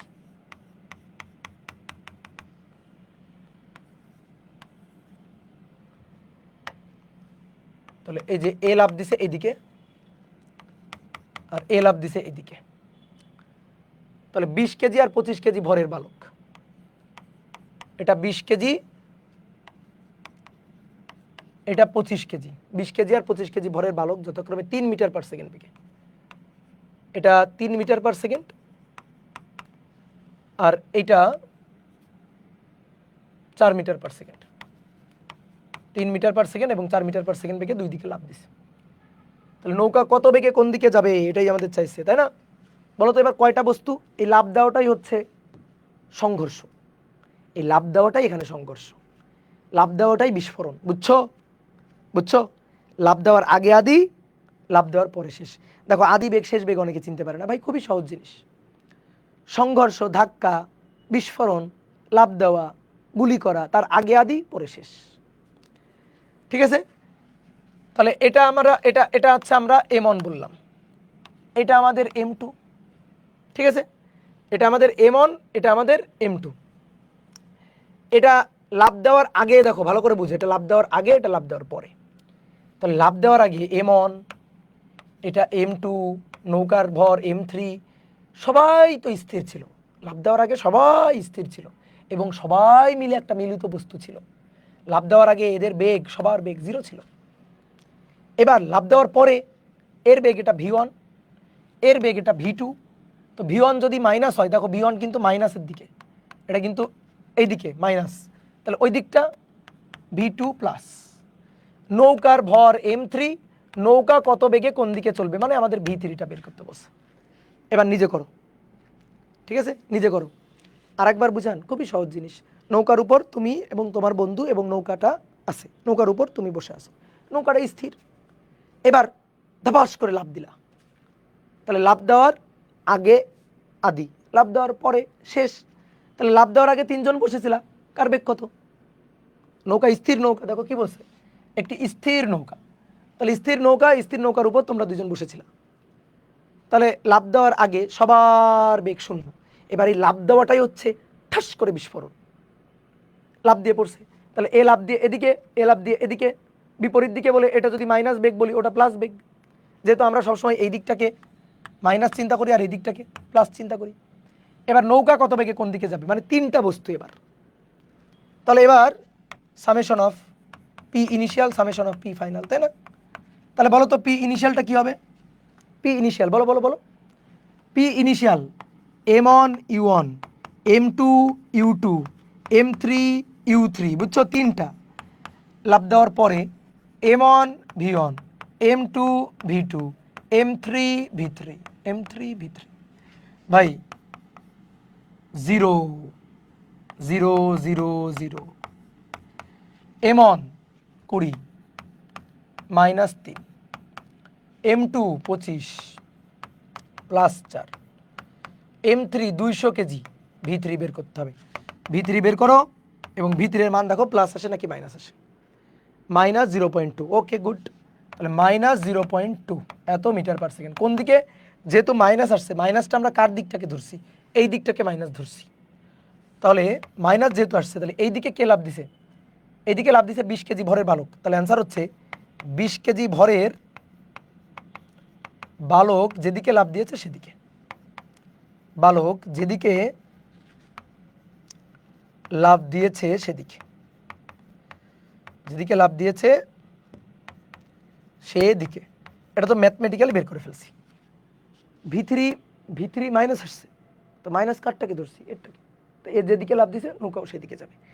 আচ্ছা বলো তো, দুটো গাড়ি সংঘর্ষের পর মিলিত হয়ে কোন দিকে যাবে এটা কে নির্ধারণ করে? এটা কিভাবে নির্ধারিত হয়? যার বেগ বেশি, যার বেগ বেশি সে বাকিটাকে ঠেলে নিয়ে যাবে, নাকি যার ভর বেশি সে বাকিটাকে ঠেলে নিয়ে যাবে? বলো তো কি হবে? যার ভর বেগ বেশি সে যা চাইবে তাই হবে, তাই না? ফিল করো, যার ভরবেগ বেশি ও যা চাইবে, ও যা করতে চাইবে সেটাই হবে। তাহলে তুমি একটু দেখো তো, এই হচ্ছে নৌকা ছিল, তাই না? নৌকা। তাহলে এই যে বালকটা এদিকে লাফ দিয়ে পড়লো, ওর ভরবেগ হচ্ছে 25 গুণ 4 মানে 100। আর যে এদিকে লাফ দিয়ে পড়লো তার ভরবেগ হচ্ছে 20 গুণ 3 60। কার ভরবেগ বেশি? এর ভরবেগ বেশি, এ যা চাইবে তাই হবে। তাহলে এ দেখো, এ যা চাইবে, এ যা করতে চাইবে তাই হবে। তাহলে এ লাফ দিছে সামনের দিকে, তাহলে এ যখন লাফ দিবে সামনের দিকে, নৌকা ঠেলবে পিছনের দিকে। বুঝলা আমার কথা? বুঝলা? অনেকে বলতে ভাই এও তো লাফ দিবে সামনের দিকে, এ লাফ দিবে সামনের দিকে, তাহলে এ নৌকাটাকে ঠেলবে এদিকে, এ এদিকে লাফ দিয়ে পড়লে নৌকা ঠেলবে এদিকে, এ এদিকে লাফ দিয়ে পড়লে নৌকা ঠেলবে এদিকে। তাহলে কে, কার ভরবেগ বেশি? এর ভরবেগ বেশি না? তাহলে ও নৌকাকে কোন দিকে ঠেলবে বলো? ও নৌকাটাকে কোন দিকে ঠেলবে? ফিল করো, ফিল করো। ও সামনের দিকে লাফ দিয়ে পড়লে নৌকা পিছনের দিকে ঠেলে দিবে। তাহলে এ যা চাইবে তাই হবে, কারণ এর ভরবেগ বেশি। এ যা চাইবে তাই দিকে হবে। তাহলে এ চাইবে পিছনের দিকে নিতে, তাহলে নৌকা যাবে পিছনের দিকে। তাই হয়েছে, দেখো, পেছনের দিকে। ঠিক আছে, বুঝছেন? গুড।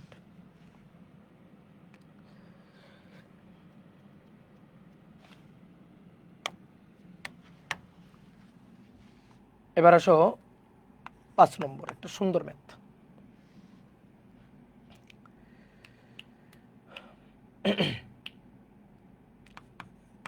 500 মিটার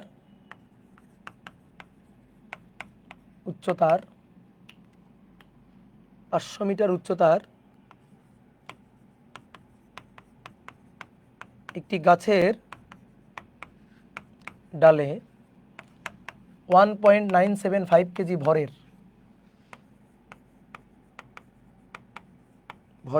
একটি হাঁস পাখি, 500 মিটার না, সরি 50 মিটার উচ্চতার একটি গাছের ডালে এত কেজি ভরের একটি হাঁস পাখি বসেছিল। হাঁস পাখি বসেছিল। পাখিটিকে লক্ষ্য করে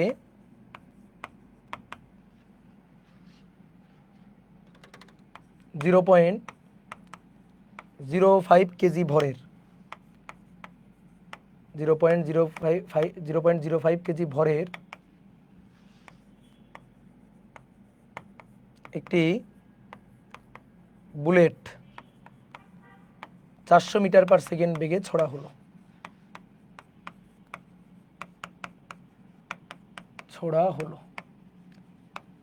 গুলিটি পাখির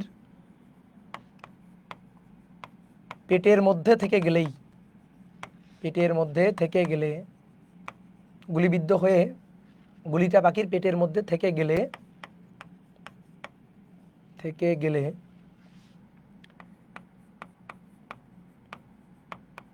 গাছের পাদবিন্দু হতে কত দূরে গিয়ে পড়বে? কত দূরে গিয়ে পড়বে, গুলিবিদ্ধ পাখিটা কত দূরে গিয়ে ভূমিতে পড়বে।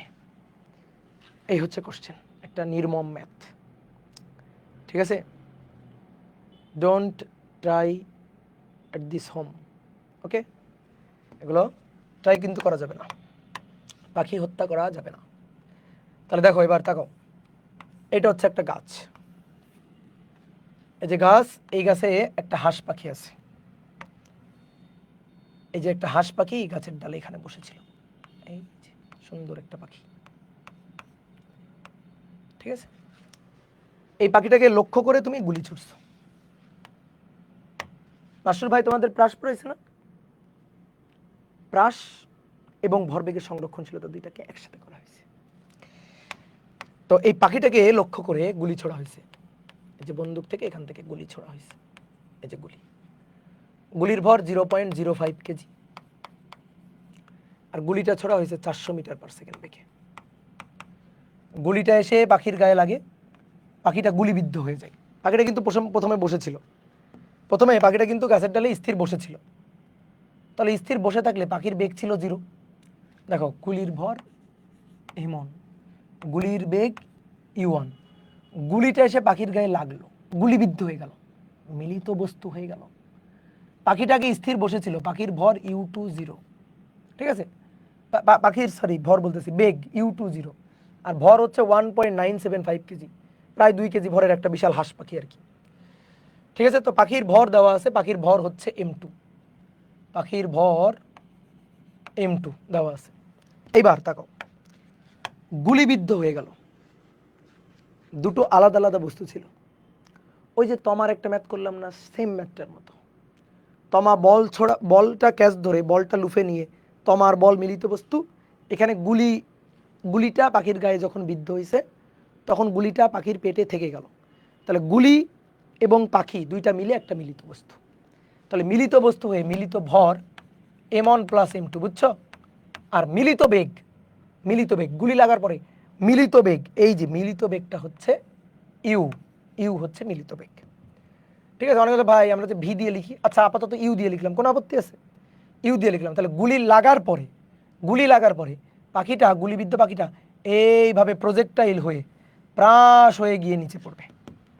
গুলিটা ছোড়া হয়েছে কিভাবে? অনুভূমিকভাবে গুলিটা ছোড়া হয়েছে, এত বেগে ছোড়া হলো। ঠিক আছে, অনেকে ভাই কিছু তো বলে নাই যে অনুভূমিকভাবে ছোড়া হলো কিনা, নিষ্পাপ মনে ম্যাথ করবা, বুঝে নিবা যে অনুভূমিকভাবে গুলি ছোড়া হয়েছে, এভাবে গুলি ছোড়া হয়েছে। বলে দিলে তো ভালো, বলে না দিলে একেবারে নিষ্পাপ মনে চিন্তা করবা। অনেকে ভাই যদি তীর্যকভাবে ছোড়া হয়, আরে ভাই তীর্যকভাবে যদি গুলি ছোড়া হয় কত কোণে ছোড়া হচ্ছে সেটা বলে দিবে না? কোন তো বলে নাই। তাহলে অনুভূমিকভাবে ছোড়া হলো, তাহলে মিলিত বেগ হবে এই বরাবর, অনুভূমিকভাবে থাকবে, গিয়ে প্রজেক্টাইল হয়ে প্রাস হয়ে পাখিটা এভাবে নিচে পড়বে। আমাদের চাইছে গাছের গোড়া থেকে কত দূরে গিয়ে পড়বে, এক্স এর মানটা, প্রাসের ক্ষেত্রে এক্স এর মানটা বের করতে বলছে কি, তাই তো?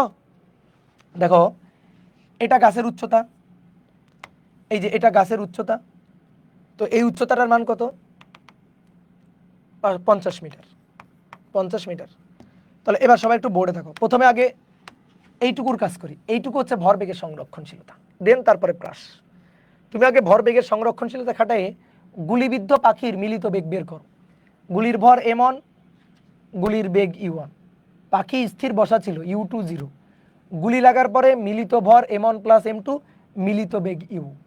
ঠিক আছে, তাহলে আসো m1 u1 plus m2 u2, m1 plus m2 into মিলিত বেগ u। তাহলে এবার আসো মান বসাই। m1 এর মান 0.05, u1 এর মান 400, m2 এর মান আছে কিন্তু u2 এর মান 0, m1 এর মান 0.05, m2 এর মান 1.975। আসো মিলিত বেগ ইউটা আমাকে বের করে দাও, মিলিত বেগ ইউ বের করে দাও, মিলিত বেগ ইউ বের করে দাও। এটা আর না, এটা প্রাসের ক্ষেত্রে আর না ভাই, আর হচ্ছে অনুভূমিক পাল্লা। অনুভূমিক পাল্লা অন্য জিনিস, অনুভূমিক পাল্লা এরকম হয়, এই যে এটা অনুভূমিক পাল্লা হয়, এটা শুধু এক্স এর মান বের করতে হবে সূত্র দিয়ে। তাহলে এখান থেকে ইউ এর মানটা একটু বের করো, 9.877, বিশ্বাস করলাম 9.877 এত মিটার পার সেকেন্ড। এটা হচ্ছে গুলিবিদ্ধ পাখির অনুভূমিক বেগ। এবার অনুভূমিকভাবে নিক্ষিপ্ত প্রাস, এইবার আমি দুটো সূত্র লিখব, এই দুটো সূত্র গতিবিদ্যায় মাস্টারের পড়ানোর কথা, ঠিক আছে? আমাকে জিজ্ঞেস করা যাবে না এই দুইটা সূত্র কোত্থেকে আসলো। একটা হচ্ছে এখান থেকে পাখিটা যখন এখানে গিয়ে পড়বে, এটা হচ্ছে উলম্ব অতিক্রান্ত দূরত্ব ওয়াই ওয়াই, আর এটা হচ্ছে এক্স। দেখো পাখিটা যদি এখানে গিয়ে পড়ে তাহলে এটা উলম্বভাবে নিচে নামছে আর এটা অনুভূমিকভাবে সামনে আগাইছে। তো উলম্ব অতিক্রান্ত দূরত্ব Y Y equal to half GT square অনুভূমিকভাবে নিক্ষিপ্ত প্রাসের জন্য। অনুভূমিকভাবে নিক্ষিপ্ত প্রাস থিটা নটের মান 0 ডিগ্রি, তাহলে সূত্র হচ্ছে Y equal to half GT square. ওয়াইয়ের মান কত 50, হাফ জি মানে 4.9 টি স্কোয়ার। তাহলে তুমি টি এর মানটা বের করো আগে। পাখিটা ভূমিতে গিয়ে পড়তে, এখানে গিয়ে যখন পাখিটা পড়বে, এখানে গিয়ে যখন পাখিটা পড়বে তখন পড়তে কত সময় লাগবে সেই সময়টাকে বের করো। এখান থেকে সময়টাকে বের করো। এবার সময়টা বের করার পরে এক্সের সূত্র ছিল ইউ ইন্টু টি। ইউ এই যে এই বেগ ইউ ইন্টু টাইম টি, ঠিক আছে? তুমি খবরদার আমার জিজ্ঞেস করো না ভাই এই সূত্র আর এই সূত্র কই পাইলেন, এটা গতিবিদ্যা থেকে চুরি করে নিয়ে আসছি আমরা। তাহলে এখানে সময়ের মানটা আসছে 3.194 3.194 সেকেন্ড। ওকে, এবার এই টি এর মানটা এখানে বসাও। তাহলে ইউ এর মান হচ্ছে 9.877, ইউ এর মান হচ্ছে 9.877 আর টি এর মান 3.194। বলো কত আসে? 13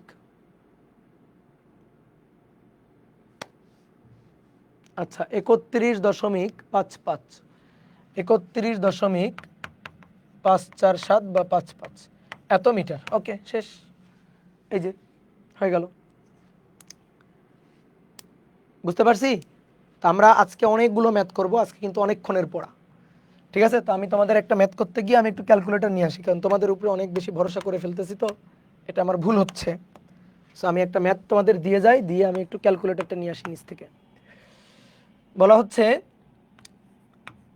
2 কেজি ভরের একটি বস্তু, 2 কেজি ভরের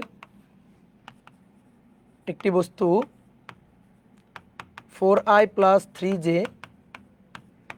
মিটার পার সেকেন্ড বেগে,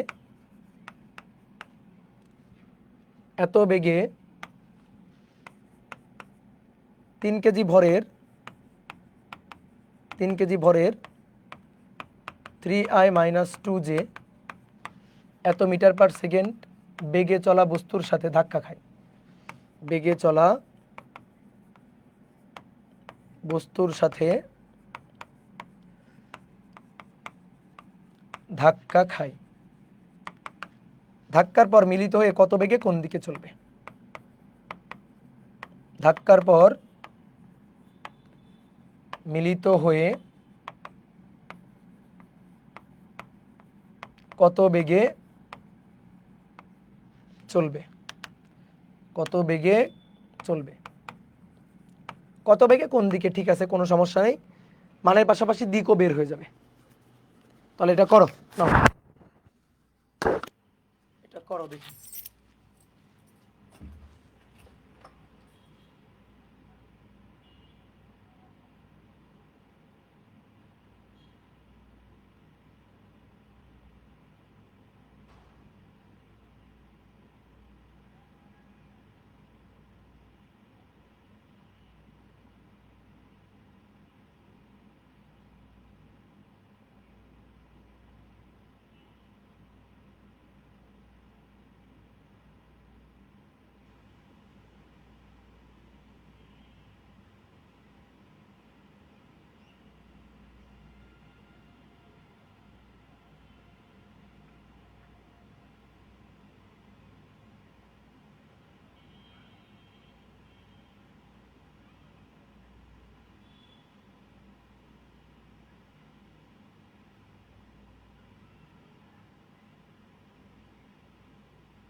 আবার আমি ক্যালকুলেটর নিয়ে চলে এসেছি, আমার আর কারো উপরে ভরসা করা লাগবে না। দুইটা বস্তু 2 কেজি ভরের একটা বস্তু এত বেগে চলছে, 3 কেজি আর একটা ভরের বস্তু এত বেগে চলছে। দুটো বেগকে ভেক্টর ফরম্যাটে দেওয়া আছে।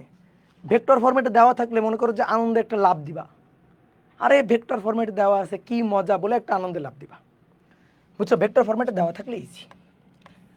এই একটা বস্তু, এই একটা বস্তু, দুইটা বস্তু ধরো এইটা এদিকে চলছে, এটা এদিকে চলছে, গিয়ে মিলিত হয়ে গেছে, এটা মিলিত হয়ে গেছে। তাহলে m1 হচ্ছে 2 কেজি আর m2 হচ্ছে 3 কেজি। u1 হচ্ছে ভেক্টর ফরম্যাটে দেওয়া আছে, এর বেগটা 4i + 3j, আর এর বেগটা u2 3i - 2j। খুবই সিম্পল, ভেক্টর ফরম্যাটে দেওয়া আছে, দুইটা এসে একটার সাথে আর একটা ধাক্কা লাগলো, ধাক্কা লেগে যে দুইটা বস্তু মিলিত হয়ে গেল। এবার মিলিত হয়ে কত বেগে কোন দিকে যাবে আমি জানি না, কত বেগে কোন দিকে যাবে সেটাই তো আসলে বের করতে চাই। তাহলে মিলিত ভর m1 + m2, তাহলে ভরবেগের সংরক্ষণশীলতা m1 u1 একেবারে ভেক্টর মেথডে দেওয়া আছে, তাহলে তো খুবই ইজি, আমি ডিরেক্ট ভেক্টর মেথডে করে ফেলব। m1 + m2 ইন্টু মিলিত বেগ v। তাহলে m1 u1 2 KG 4i cap + 3j cap, m2 u2 এটা 3 KG 3i cap - 2j cap, m1 + m2 2 + 3 2 + 3 এটা v। তাহলে এবার আসো এখান থেকে ভি ভেক্টর বের করব। 4 দুগুণে 8 + 3 × 9 ভাগ 5 3.4 i ক্যাপ, আর 3 দুগুণে 6 বিয়োগ 3 দুগুণে 6, আরে বাহ সুন্দর তো 0। তাহলে 3.4 i cap, 3.4 i cap, just এটাই আছে। তাহলে বেগের মান এত, এবং যেহেতু আই ক্যাপ তাহলে এক্স অক্ষের ধনাত্মক দিকে, এটাই অ্যান্সার। এটা বললে কিন্তু মান আর দিক আলাদাভাবে দেখাতে হয় না। কেন? মান এবং এই যে একক ভেক্টর দিয়ে তো দিকও প্রকাশ করতেছে। ভেক্টর ফরম্যাটে লিখলে কিন্তু মান আর দিক দেখাইতে হয় না, মান এত দিক এত আলাদা করে, ওর মধ্যেই তো মান আর দিক আছে। ওকে, দেখো কত সহজ। এবার আসো 7 নম্বর। এইবার একটু নড়ে চড়ে বসো, এইবার আমরা একটু মাথা খাটানো ম্যাথ করা শুরু করতেছি। বলা হচ্ছে 5 কেজি ভরের একটি বস্তু, 5 কেজি ভরের একটি বস্তু সরল রৈখিক বরাবর একটি বস্তু 2 মিটার/সেকেন্ড বেগে 2 মিটার/সেকেন্ড বেগের সরল রেখা বরাবর এসে সরল রেখা বরাবর এসে 3 কেজি ভরের একটি স্থির বস্তুকে ধাক্কা দেয়। 3 কেজি ভরের স্থির বস্তুকে ধাক্কা দেয়। ধাক্কার পর 5 কেজি বস্তুটি এক্স অক্ষের সাথে 5 কেজি বস্তুটি এক্স অক্ষের সাথে 30 ডিগ্রি কোণে 1 মিটার/সেকেন্ড বেগে 1 মিটার/সেকেন্ড বেগে চললে অপরটি কত বেগে কোন দিকে চলবে? অপরটি কত বেগে কোন দিকে চলবে? অপর বস্তুটি কত বেগে কোন দিকে চলবে এটা বের করতে বলছে। ভরবেগের সংরক্ষণশীলতার দ্বিমাত্রিক ক্ষেত্রের ম্যাথ। দ্বিমাত্রিক ক্ষেত্র, এ যাবৎকাল আমরা মোটামুটি যে ম্যাথগুলো করছি, ওই যে নৌকার ম্যাথ, গাড়ির সংঘর্ষের ম্যাথ, তমা অয়নের ম্যাথ, বাঘের ম্যাথ, এগুলো ছিল একমাত্রিক। এইবার মোটামুটি দ্বিমাত্রিক ক্ষেত্রের আলোচনা শুরু হইল। তাহলে যা বলছে সেই অনুযায়ী আমরা একটু চিত্র আঁকি, আসো। ঠিক আছে, অনেক সময় দেখবো তোমার ওই যে সৃজনশীল প্রশ্নের উদ্দীপকে ক্যারামের গুটি দিয়ে দেয়। ক্যারাম খেলছো? ক্যারামের একটা গুটি দিয়ে আর একটা গুটিকে লক্ষ্য করে এভাবে ধাক্কা দিবা, ধাক্কা দেওয়ার পরে দেখবা ধাক্কা লাগার পর দুইটা গুটি দুই দিকে চলে গেছে। ওরকম যে এই একটা বস্তু যার ভর 5 কেজি, এটা 2 মিটার পার সেকেন্ড বেগে 2 মিটার পার সেকেন্ড বেগে এসে, এই যে 2 মিটার পার সেকেন্ড বেগে 5 কেজি ভরের বস্তু এই বরাবর এসে স্থির 3 কেজি ভরের একটা বস্তুকে, এই বস্তুটা স্থির বেগ শূন্য, ধাক্কা দেয়। ধাক্কা দেওয়ার পরে কি হয়, যে ধাক্কা দেয়, ধাক্কার পর 5 কেজি ভরের বস্তুটি এক্স অক্ষের সাথে 30 ডিগ্রি কোণ করে 1 মিটার পার সেকেন্ড বেগে চলে। এক্স অক্ষের সাথে মানে কি, ওই যে আগে সরল রৈখিক বরাবর এক্স অক্ষ বরাবর এসে ধাক্কা দেয়, বস্তুটি 30 ডিগ্রি কোণ, এটা হচ্ছে পূর্বের দিকের সাথে। আচ্ছা এখানে বলে দিই, 5 কেজি ভরের একটি বস্তু এত বেগে এক্স অক্ষ বরাবর সরলরেখা বরাবর এসে ধাক্কা দেয়। তাহলে এই যে এটা এক্স অক্ষ বরাবর এসে ধাক্কা দেয়, এটা হচ্ছে এক্স অক্ষ।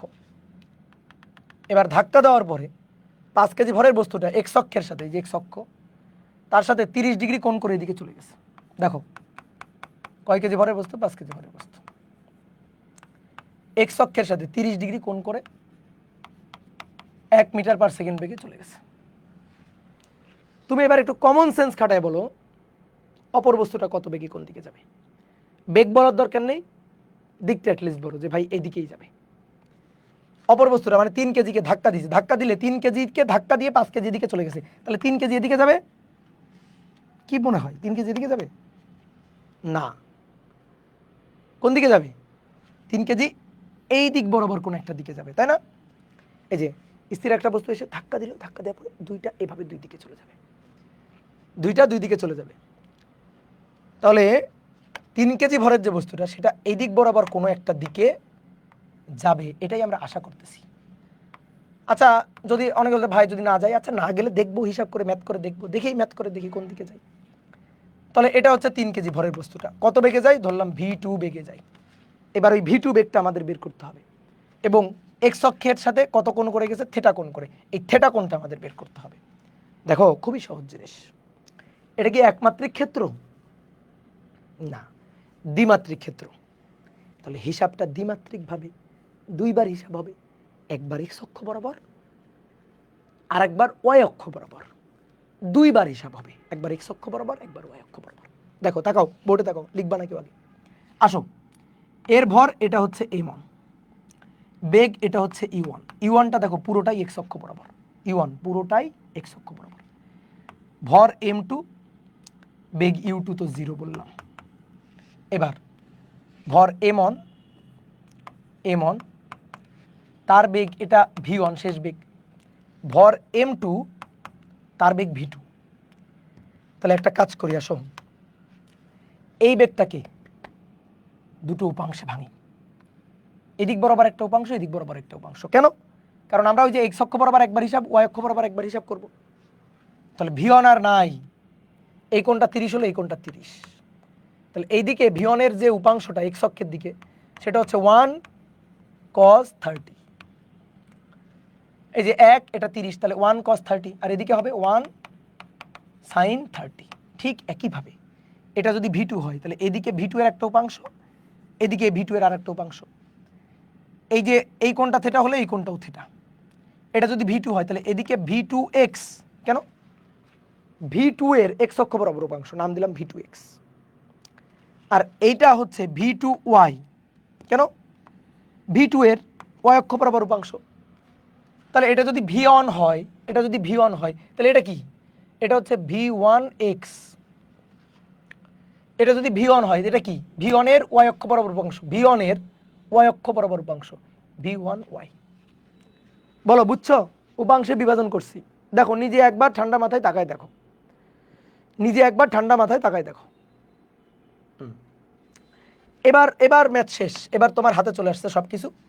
তুমি একবার এক্স অক্ষ বরাবর হিসাব করবা, অর্থাৎ এক্স অক্ষ বরাবর ভরবেগের সংরক্ষণশীলতা খাটাবা। আচ্ছা ভরবেগের সংরক্ষণশীলতার সূত্রটা কি? m1 u1 m2 u2 m1 v1 m2 v2, তাই না? এটাই তো সূত্র। দেখো কোন অক্ষ বরাবর লিখতে চাও? এক্স অক্ষ বরাবর। তাহলে কি করবা? এক্স অক্ষ বরাবর বেগের উপাংশ বসাবা সব। m1 ভরের তো আর কোনো উপাংশ হয় না, হয় বেগের, তাহলে u1x u2x v1x v2x, শেষ। এবার বাকি কাজ কে করবে? বাকি কাজ চিত্র করবে, আমি দেখে দেখে খালি মান বসাই দেব। বাকি কাজ দেখে দেখে খালি মান বসাই দিব। আসো U1 দেখো এই পুরাটাই এক্স অক্ষ বরাবর রে ভাই, এটাই পুরাটাই তো এক্স অক্ষ বরাবর। দেখো এক্স অক্ষের দিকে, ওয়াই অক্ষের দিকে এর কোনো উপাংশ নাই, U1 এর উপাংশ। U1 পুরোটাই এক্স অক্ষের দিকে, তাহলে U1 cos 0 মানে এটাই U1 এক্স অক্ষের সাথে কোণ 0, তাহলে U1 cos 0 তো কত, সেটা U1ই তো। তাহলে M1 এর মান 5, এক্স অক্ষ বরাবর U1 এর উপাংশ 2, এটা তো স্থির, তাহলে U2x U2 তো 0, U2x ও 0। M1 এর মান 5, V1x দেখো এই যে V1x 1 cos 30, M2 এর মান 3, আমাদের এই V2x টাই বের করার দরকার ছিল। তাহলে অতএব এখান থেকে V2x, আসো দেখি 5 দুগুণে 10, তার সাথে বিয়োগ করব 5 cos 30, তাকে ভাগ দিব 3 দিয়ে, 1.889 1.889 মিটার পার সেকেন্ড। এইটা হচ্ছে V2x এর মান। আমাদের টার্গেট V2 বের করা, ঠিক আছে, আমাদের টার্গেট V2 বের করা। তাহলে V2x পাইলাম, এবার V2y পাই কিনা দেখি তো। দুইবার ম্যাথ করতে হবে, একবার x অক্ষ বরাবর, একবার y অক্ষ বরাবর। তাহলে y অক্ষ বরাবর হিসাব, তাহলে সূত্রটা আগে লিখি, M1 U1 M2 U2 M1 V1 plus M2 V2 M2 V2। কোন অক্ষ বরাবর, y অক্ষ বরাবর, y y y y, ঠিক আছে। তাহলে M1 এর মান 5, U1 y বলো, এর y অক্ষ বরাবর উপাংশ কত, 0, এ তো পুরোটাই x অক্ষ বরাবর, y অক্ষ বরাবর হচ্ছে sin 0 0, তাহলে এটা 0, গুড। আর এটা তো এমনি 0 হয়ে বসেই আছে। M1 এর মান 5, V1y হচ্ছে 1 sin 30, M2 এর মান 3, V2y এর মানটা বের করতে চাই। দেখো V2y এর মানটা মাইনাস আসবে, মাইনাস এসে কাহিনী বুঝাই দিচ্ছে যে কেন মাইনাস আসলো। 5 sin 30 ভাগ 3 মাইনাস 0.833 মিটার পার সেকেন্ড। বলো তো মাইনাস এসে কি বুঝালো? মাইনাস এসে বুঝালো যদি এ যদি উপরের দিকে যায় তাহলে এটা নিচের দিকে যাবে, বিপরীত দিকে যাবে, বুঝছো, বিপরীত দিকে যাবে। তো এইটা আমাকে বুঝাই দিল। আমাদের V2x V2y দরকার ছিল না, আমাদের দরকার ছিল V2। ভাই V2 একে ভেঙে এই একটা উপাংশ আর একটা উপাংশ পাইছি যাদের মধ্যবর্তী কোণ 90, তো ভাই এই দুইটার লব্ধি তো V2, তাহলে অতএব V2 হচ্ছে এই দুইটার লব্ধি রে ভাই, এই যে V2x তার স্কোয়ার আর V2y তার স্কোয়ার।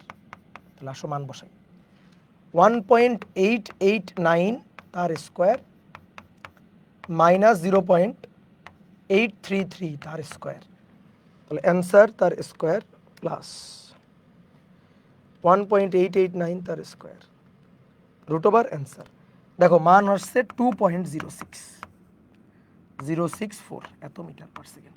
এটা হচ্ছে মান, কোন দিকে যাবে, দিক হচ্ছে এই থেটা বের করতে হবে। থেটা ইকুয়াল টু, দেখো এই theta equal to tan theta, লম্ব এটা, তাহলে এটা যদি V2y হয়, এটা যদি V2y, এটাও V2y হবে, এটা V2y হলে এটাও V2y, আর এটা V2x।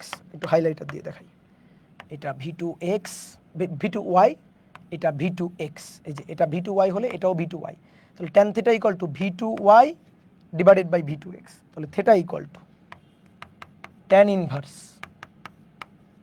V2y divided by V2x। tan inverse মান বসাই আসো, মাইনাস 0.8333 আর নিচে 1.889, তাহলে মাইনাস 0.833 ভাগ 1.889, ট্যান ইনভার্স অ্যান্সার 23 এই মাইনাস বোঝাচ্ছে এক্স অক্ষের ঋণাত্মক দিকে, অর্থাৎ M1 যেদিকে গেছে M2 তার বিপরীত দিকে, M1টা যেদিকে গেছে M2 তার বিপরীত দিকে গেছে, তাহলে মাইনাস 23.80 ডিগ্রি। এই হচ্ছে দিক, এই হচ্ছে বেগের মান, বুঝলা? দেখো দুই অক্ষ বরাবর হিসাব করছি। এখন শোনো মজার কাহিনী এবার বলি। তোমার দেখবা কলেজের বন্ধুরা এইভাবে করবে, কলেজের টিচার তোমার এইভাবে করাই দিবে। কিন্তু আমাদের হাতে একটা বড় অস্ত্র আছে, ভেক্টর অস্ত্র। ভেক্টর মেথডে করলে এই ম্যাথ পানির মতো সহজ, আর এত বড় নিয়ম হবে না। এখনই তুমি ভেক্টর মেথডের মজা পাবা, বুঝছো? ভেক্টর মেথড ফিজিক্সের ম্যাথগুলোকে ইজি বানাই ফেলে, বাট অনেকে এই জিনিসটা করে না। কেন করে না? বুদ্ধি খাটায় না, মাথা খাটায় না। আমরা এটা মাথা খাটাবো। দেখি তো, আসো তো এই সেম ম্যাথটা আমরা একটু ভেক্টর মেথডে করি, আসো। তাহলে or vector method, vector method. 5 KG ভরের বস্তু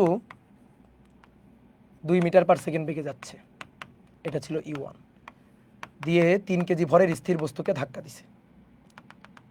ধাক্কা দেওয়ার পরে 5 কেজি ভরের বস্তু চলে গেছে এদিকে।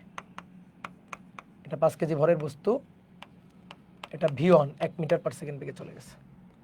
তাহলে 3 কেজি ভরের বস্তু কত বেগে কোন দিকে যাবে এটাই আমাদের বের করতে হবে। 3 কেজি ভরের বস্তু কত বেগে কোন দিকে যাবে এটাই আমাদের বের করতে হবে, অর্থাৎ V2 আমাদের বের করতে হবে। তাহলে আসো ভেক্টর মেথড বানাবো। ভেক্টরে বানাইলে U1 হবে, এই দিকটা x অক্ষ না, x অক্ষ। তাহলে U1 হবে 2i ক্যাপ। দেখো U1 হবে 2i ক্যাপ, আর U2 তো 0 রে ভাই, U2 তো 0। ভেক্টর মেথডে V1টাকে লিখব, এই কোণটা 30, মানে এই কোণটাও 30। তাহলে এই কোণটা যদি 30 হয়, দেখো এই কোণটা যদি 30 হয়, তাহলে বেগকে এটাকে ভেক্টর মেথডে লিখতে চাই, তাহলে V1 হবে 1 cos 30, 1 cos 30, এটা হচ্ছে x অক্ষের উপাংশ, তার সাথে i ক্যাপ। আর এখানে যে উপাংশ সেটা হচ্ছে 1 sin 30, তাহলে 1 sin 30, এটা হচ্ছে j ক্যাপ। তাহলে cos 30 মানে √3/2, তাহলে √3/2 i ক্যাপ, আর sin 30 মানে হাফ, তাহলে হাফ j ক্যাপ। এবার আসো ম্যাথ শেষ, একবারে করব। তাহলে ভেক্টর মেথডে একবারে m1 u1 vector plus m2 u2 vector, m1 v1 vector, m2 v2 vector. তাকাও এবার, m1 5, u1 plus 2i cap, 0 এটা, m1 5, আর v1 হচ্ছে √3/2i cap plus 1/2 j cap, m2 3, v2 আমাদের বের করতে হবে। বোঝা গেল? এবার আসো V2 বের করব। এই যে আমাদের হাতে ক্যালকুলেটর আছে, 5 দুগুণে 10 বিয়োগ 5√3/2, 5√3 ভাগ 2, এটা নিলাম ভাগ 3, এই যে 1.889 i ক্যাপ। ঠিক আছে, এবার 5/2 j ক্যাপ এই পাশে চলে আসবে, মাইনাস 5/2, তার সাথে ভাগ হচ্ছে 3, তাহলে 5 ভাগ 6, দেখি 5 ভাগ 6, মাইনাস 0.833 j ক্যাপ। এই দেখো তো চেনো কিনা, এই দুইটারে চেনো কিনা, দেখো তো, দেখো চেনো, এই দুইটারে চেনো, দেখছো? এই যে 1.889, আলাদা আলাদা করে আগের বার বের করছিলাম, এইবার দেখো কত সুন্দর একবারেই বের হয়ে আসছে। তাহলে এখান থেকে বেগের মান বের হয়ে যাবে। যদি মান বের করতে চাও, এটা কিন্তু অ্যান্সার লিখে দিলে ডান, কারণ ভেক্টর মেথডে আছে, মান আর দিক দুটোই এর মধ্যে আছে। এবার যদি তুমি মান চাও, ওকে, তাহলে V2 = √1.889 তার স্কোয়ার, আর 0.833 তার স্কোয়ার, তাহলে মান আসবে হচ্ছে 2.064 এত মিটার পার সেকেন্ড। এই আর কোণ যদি চাই, অ্যাঙ্গেল যদি কোণ বের করতে চাই, তাহলে কোণ আসো, দেখো এদিকে দেখো, কোণ বের করা শিখাইছিলাম ভেক্টর অধ্যায়ে। এত আই, এই যে এত আই ধনাত্মক দিকে, x অক্ষের ধনাত্মক দিকে 1.889, আর মাইনাস এত, যে মাইনাস মানে নিচের দিকে, এই যে নিচের দিকে, তাহলে মাইনাস 0.833 j। তাহলে কোণ হচ্ছে এই কোণটা, এই যে এই কোণটা থেটা। তাহলে থেটা ইকুয়াল টু বের করো, tan theta equal to tan inverse minus 0.833 আর 1.889, দিয়ে এখান থেকে কোণের মানটা বের করবা, দেখবা ওই একই কোণই আসবে, এই যে 23.80 এটাই আসবে, -23.80 এত ডিগ্রি আসবে। ঠিক আছে, কোণ বের করার সময় মাইনাসটা না দিলেও চলবে, বুঝেই তো গেছো যে নিচের দিকে কোণ, সো মাইনাস না দিলেও চলবে, শুধু কোণের মানটা পাবা। ঠিক আছে, বুঝলাম। এবার দেখো এখানে এটাকে তো এই যে ভেক্টর মেথডে এই বেগ দেওয়া ছিল, কোণ দেওয়া ছিল, ভেঙে আমরা করছি। আরও একটা মেথড আছে অর, এইটাও ভাঙার দরকার নাই, দেখো দেখাই, ভাঙার দরকার নেই, একবারে কিছুই লাগবে না। m1 u1 vector, m2 u2 vector, একবারে মান আর দিক দুটোই চলে আসবে। এখানে যেমন ভেক্টর মেথডে আসছে ওটাও আসবে না, দেখবা মান আর দিক একবারে চলে আসবে। m1 v1 vector, m2 v2 vector. দেখো এটা হচ্ছে m1 5 আর এটা হচ্ছে 2i ক্যাপ, আর x অক্ষের সাথে কোণ কত, x অক্ষের সাথে কোণ কত 0, তাহলে এইভাবে লিখবো, এদিকে তাকাও, এইভাবে লিখবো 2 at angle 0, বুঝছো, 2 at angle 0। ক্যালকুলেটারে করবো, ক্যালকুলেটারে এগুলো করা যায়। তারপরে এইটা 0, এই তোমার আমি ভেক্টর শিখাইছি, এটা কিন্তু এটা দেখে কিন্তু আটকে উঠবা না, ভেক্টর অধ্যায় কিন্তু এগুলো সব শিখাইছি, ক্যালকুলেটার হিসাব করা। m1 5 v1, v1 এর মান 1, কোণ কত 30, তাহলে 1 at angle 30, শেষ। m2 এর মান 3, v2 আমাদের বের করতে হবে। এবার ক্যালকুলেটার হিসাব করবে, আর আমার কিচ্ছু করা লাগবে না, ক্যালকুলেটার আমাকে হিসাব করে দিবে, ক্যালকুলেটার আমাকে v2 হিসাব করে দেবে। তাহলে ক্যালকুলেটারকে প্রথমে কমপ্লেক্স মোডে নিয়ে যাব, ক্যালকুলেটারকে প্রথমে কমপ্লেক্স মোডে নিয়ে যাব, 5 দুগুণে 10, দেন অ্যাট অ্যাঙ্গেল চিহ্ন 0, 5 দুগুণে 10 অ্যাট অ্যাঙ্গেল চিহ্ন 0, তারপরে বিয়োগ 5 অ্যাট অ্যাঙ্গেল, 5 গুণ 1 মানে 5, 5 অ্যাট অ্যাঙ্গেল চিহ্ন 30। আচ্ছা, সমান চাপ দিব, চাপ দেওয়ার পরে 3 দিয়ে ভাগ, 3 দিয়ে ভাগ দিব, অ্যান্সার ভাগ 3। ওকে, এবার যেটা আসছে সেটাকে আমি ওই যে আর্থেটা ফরম্যাটে আনবো, আর্থেটা ফরম্যাটে আনা শিখাইছিলাম, আর্থেটা ফরম্যাটে আনা তোমাদের শিখাই দিয়েছিলাম। এই যে 2.06, দেন অ্যাট অ্যাঙ্গেল মাইনাস 23.8 না, হ্যাঁ 23.79 আসছে, ওই একই কথা, -23.79 ডিগ্রি, এই যে একবারে চলে আসছে, বুঝলা। বলো এটা কি বুঝছো কিনা। এই ক্লাস কয় ঘন্টা, এই ক্লাস হবে আরো 3-4 ঘন্টা তো হবেই।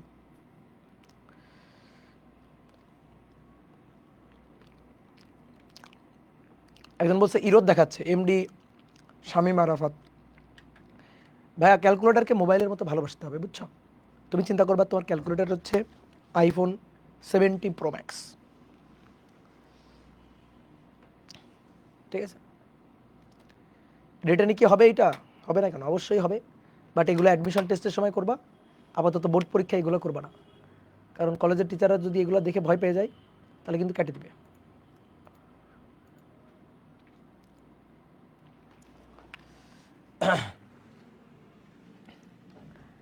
তাহলে এবার আসো আর একটা ম্যাথ, এবার তোমরা নিজেরা করবা, নাও। কত নম্বর ছিল এটা, 7। এবার 8 নম্বর, 8 নম্বর বলা হচ্ছে 4 কেজি ভরের বস্তু, 4 কেজি ভরের একটি বস্তু 6 মিটার পার সেকেন্ড বেগে ধনাত্মক x অক্ষ বরাবর চলে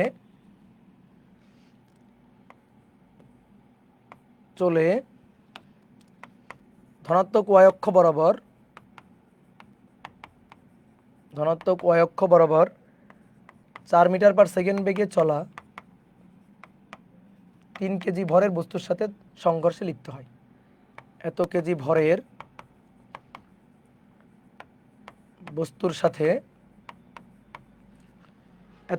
বস্তুর সাথে সংঘর্ষে লিপ্ত হয়।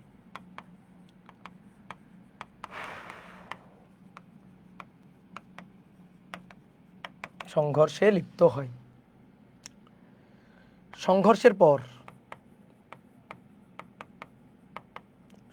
পর 4 কেজি বস্তু x অক্ষের সাথে 4 কেজি ভরের বস্তু x অক্ষের সাথে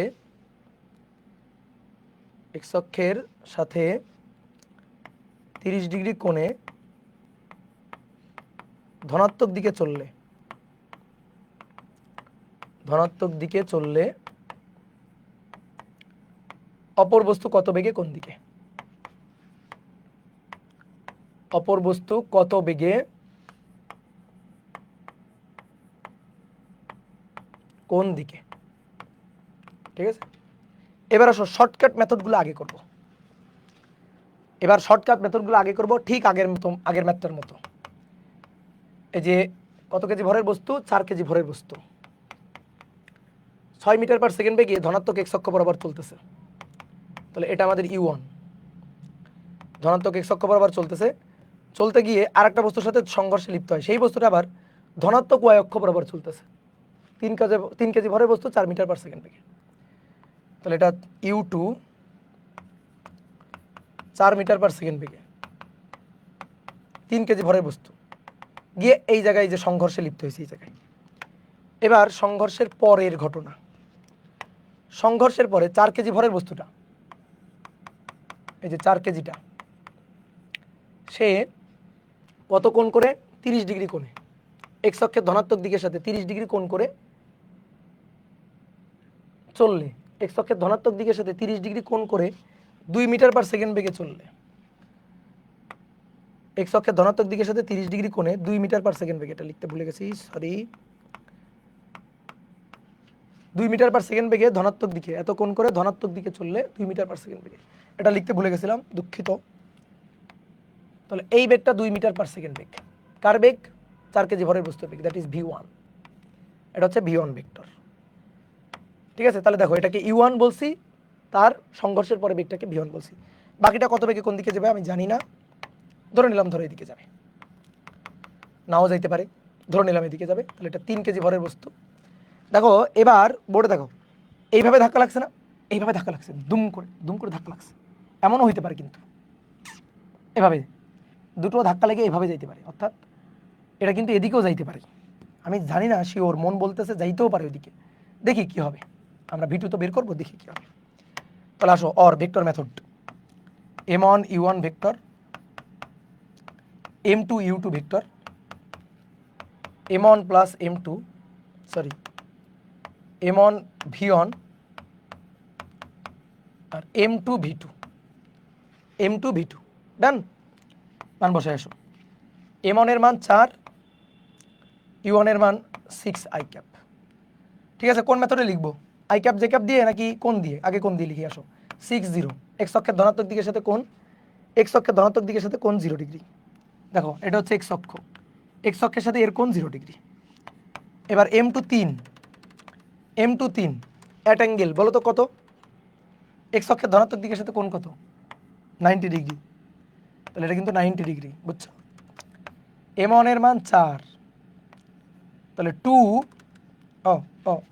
সরি u2 এর মান কত? u2 এর মান হচ্ছে 4, 90 ডিগ্রি। এবার 4 কেজি m1 4 কেজি, এটা হচ্ছে 230 ডিগ্রি, তাহলে 2 at angle 30 degree. m2 3 KG, v2 বের করতে চাই।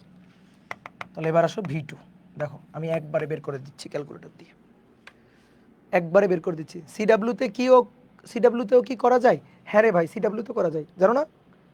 4 ছক 24 অ্যাট অ্যাঙ্গেল 0, 3 4 12 অ্যাট অ্যাঙ্গেল 90, তারপরে তার সাথে বিয়োগ হবে 4 দুগুণে 8 অ্যাট অ্যাঙ্গেল 30, 4 দুগুণে 8 অ্যাট অ্যাঙ্গেল 30, তাকে ভাগ দিব 3 দিয়ে, এটাকে ভেক্টর ফরম্যাটে নিয়ে আসবো। তাহলে 6.28 আর অ্যাঙ্গেল হচ্ছে 25.108 ডিগ্রি। এই বুঝলা? বুঝতে পেরেছ? গুড। তুমি চাইলে আই জে কে দিয়েও করতে পারো, যদি আই জে কে দিয়ে করতে চাও সেটা একটু দেখাই দিই, আর ওই 2 অক্ষ বরাবর আলাদা করে হিসাব ওটা তুমি বাসায় করবা একবার। 6 মিটার পার সেকেন্ড না, 4 কেজি। আচ্ছা 4 কেজি, আর এটা এদিকে যাচ্ছিল 3 কেজি, 4 মিটার পার সেকেন্ড।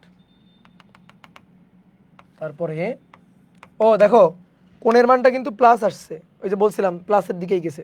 হ্যাঁ তাই তো, দেখো তো এটা তো যাওয়ার কথাই, দুম করে ধাক্কা লেগে এদিকে, দুম করে ধাক্কা লেগে এদিকে চলে গেছে। তাহলে এটা 4 কেজি 2 মিটার পার সেকেন্ড বেগে V1, এই কোণ 30। তাহলে অপরটা কত বেগে কোন দিকে যাবে? V2 3 KG. তাহলে ভেক্টর ফরম্যাটে যদি লিখি তাহলে এটা হচ্ছে U1 6 I ক্যাপ, আর এটা U2 ভেক্টর 4 J ক্যাপ। আর V1 ভেক্টরকে যদি ভেক্টর ফরম্যাটে লিখি তাহলে 2 cos 30 I ক্যাপ আর 2 sin 30 J ক্যাপ। তাহলে M1 U1 vector, M2 U2 vector, M1 V1 vector, M2 V2 vector. M1 এর মান 4 6 I ক্যাপ, M2 এর মান 3 4 J ক্যাপ কিন্তু M1 এর মান 4 2 cos 30 মানে √3/2, তাহলে 2√3/2 I cap plus sin 30 half 1/2, তাহলে শুধু J ক্যাপ না, J ক্যাপ। এটা 3 V2 ভেক্টর। আসো দেখো V2 ভেক্টর বের করতে হবে, আয়ের সাথে আয়ের হিসাব করব। 4 ছক 24 24, এটা J, তাহলে আইটাকে এই পাশে নিয়ে আসি।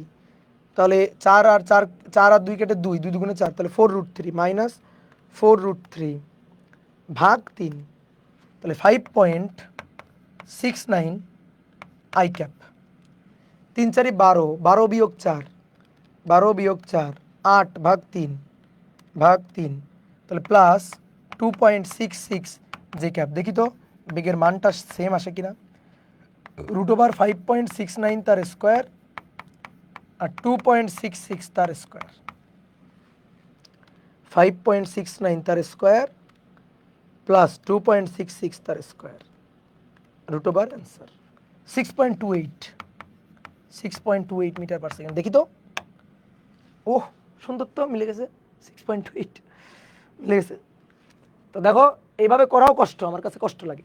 এইভাবে করা কত সহজ, ক্যালকুলেটর কত সহজ করে দিছে কাজ, কিন্তু ট্রিক্স জানতে হবে। ট্রিক্স যে জানে না সে কিন্তু পারবে না, বুঝছো?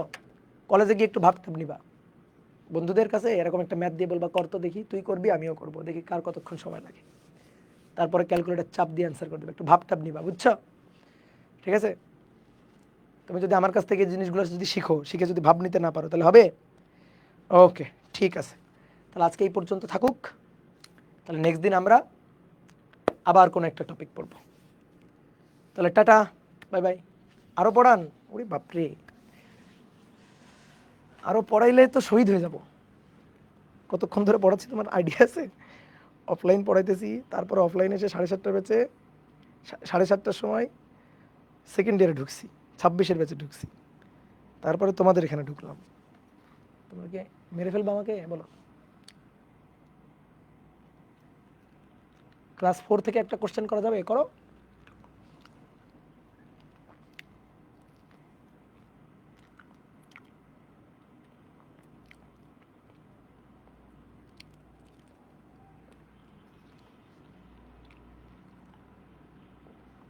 অর্থাৎ প্রথম দিকের কিছু টাইপ বাকি ছিল মনে হয়, কি বাকি ছিল? কোনো টাইপ বাকি নাই, ওগুলো আমরা বইয়ের টপিক অনুযায়ী তো পড়াই না, দেখবা সবই পড়াই ফেলবো, কিন্তু বোর্ড বই উল্টাপাল্টা আছে।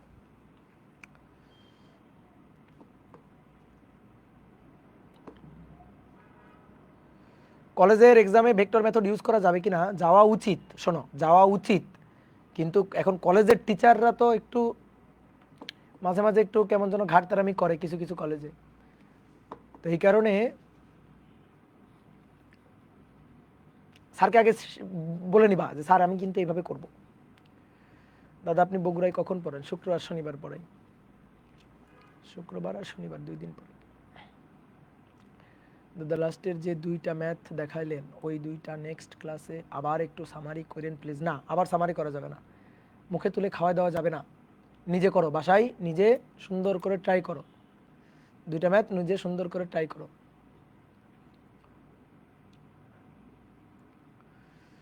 বোর্ড বই কোনটা পড়বো? বোর্ড বই একটা নিলেই হয়, এইচএসসির পড়া বোর্ড বই থেকে হয় না, বোর্ড বই একটা যে কোনো একটা নিবা, ঠিক আছে, টপিক পড়তে হবে। ভাই বৃত্তীয় গতি নিউটন মেকানিক্সে করলেই গতিবিদ্যার জন্য হয়ে যাবে? না, ও হ্যাঁ, বৃত্তীয় গতি নিউটনের মেকানিক্সে করলে হয়ে যাবে, গতিবিদ্যার জন্য হয়ে যাবে, বৃত্তীয় গতি অংশ হয়ে যাবে, হ্যাঁ যাবে, আমি ওইভাবেই পড়াই দিব। দাদা সেকেন্ড পেপারের জন্য কি করব? সেকেন্ড পেপার নিয়ে তো টেনশন করার কিছু নাই, ঠিক আছে। তোমাদের দেখো বিভিন্ন কলেজে বিভিন্ন অধ্যায় দেয়, সেই অনুযায়ী তো পড়াইতে গেলে আমাদের মনে করো যে 21টা অধ্যায় একসাথে শুরু করতে হবে।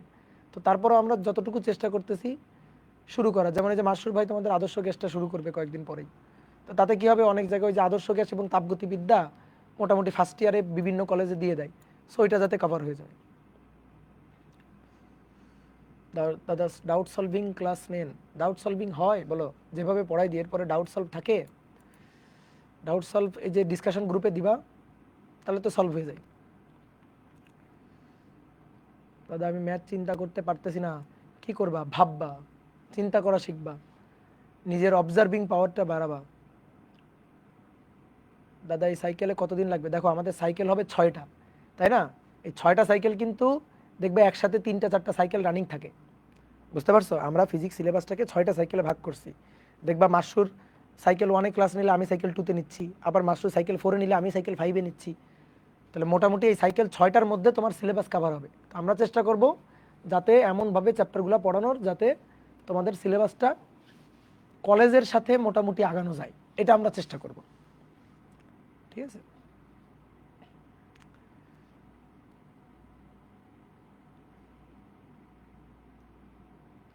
তাতে সাইকেলের বইয়ের পাশাপাশি আর কিছু পড়া লাগবে না, সাইকেলের বইয়ে যতগুলো ম্যাথ আছে ওই ম্যাথগুলো আপনি নিজে প্র্যাকটিস করলেই না।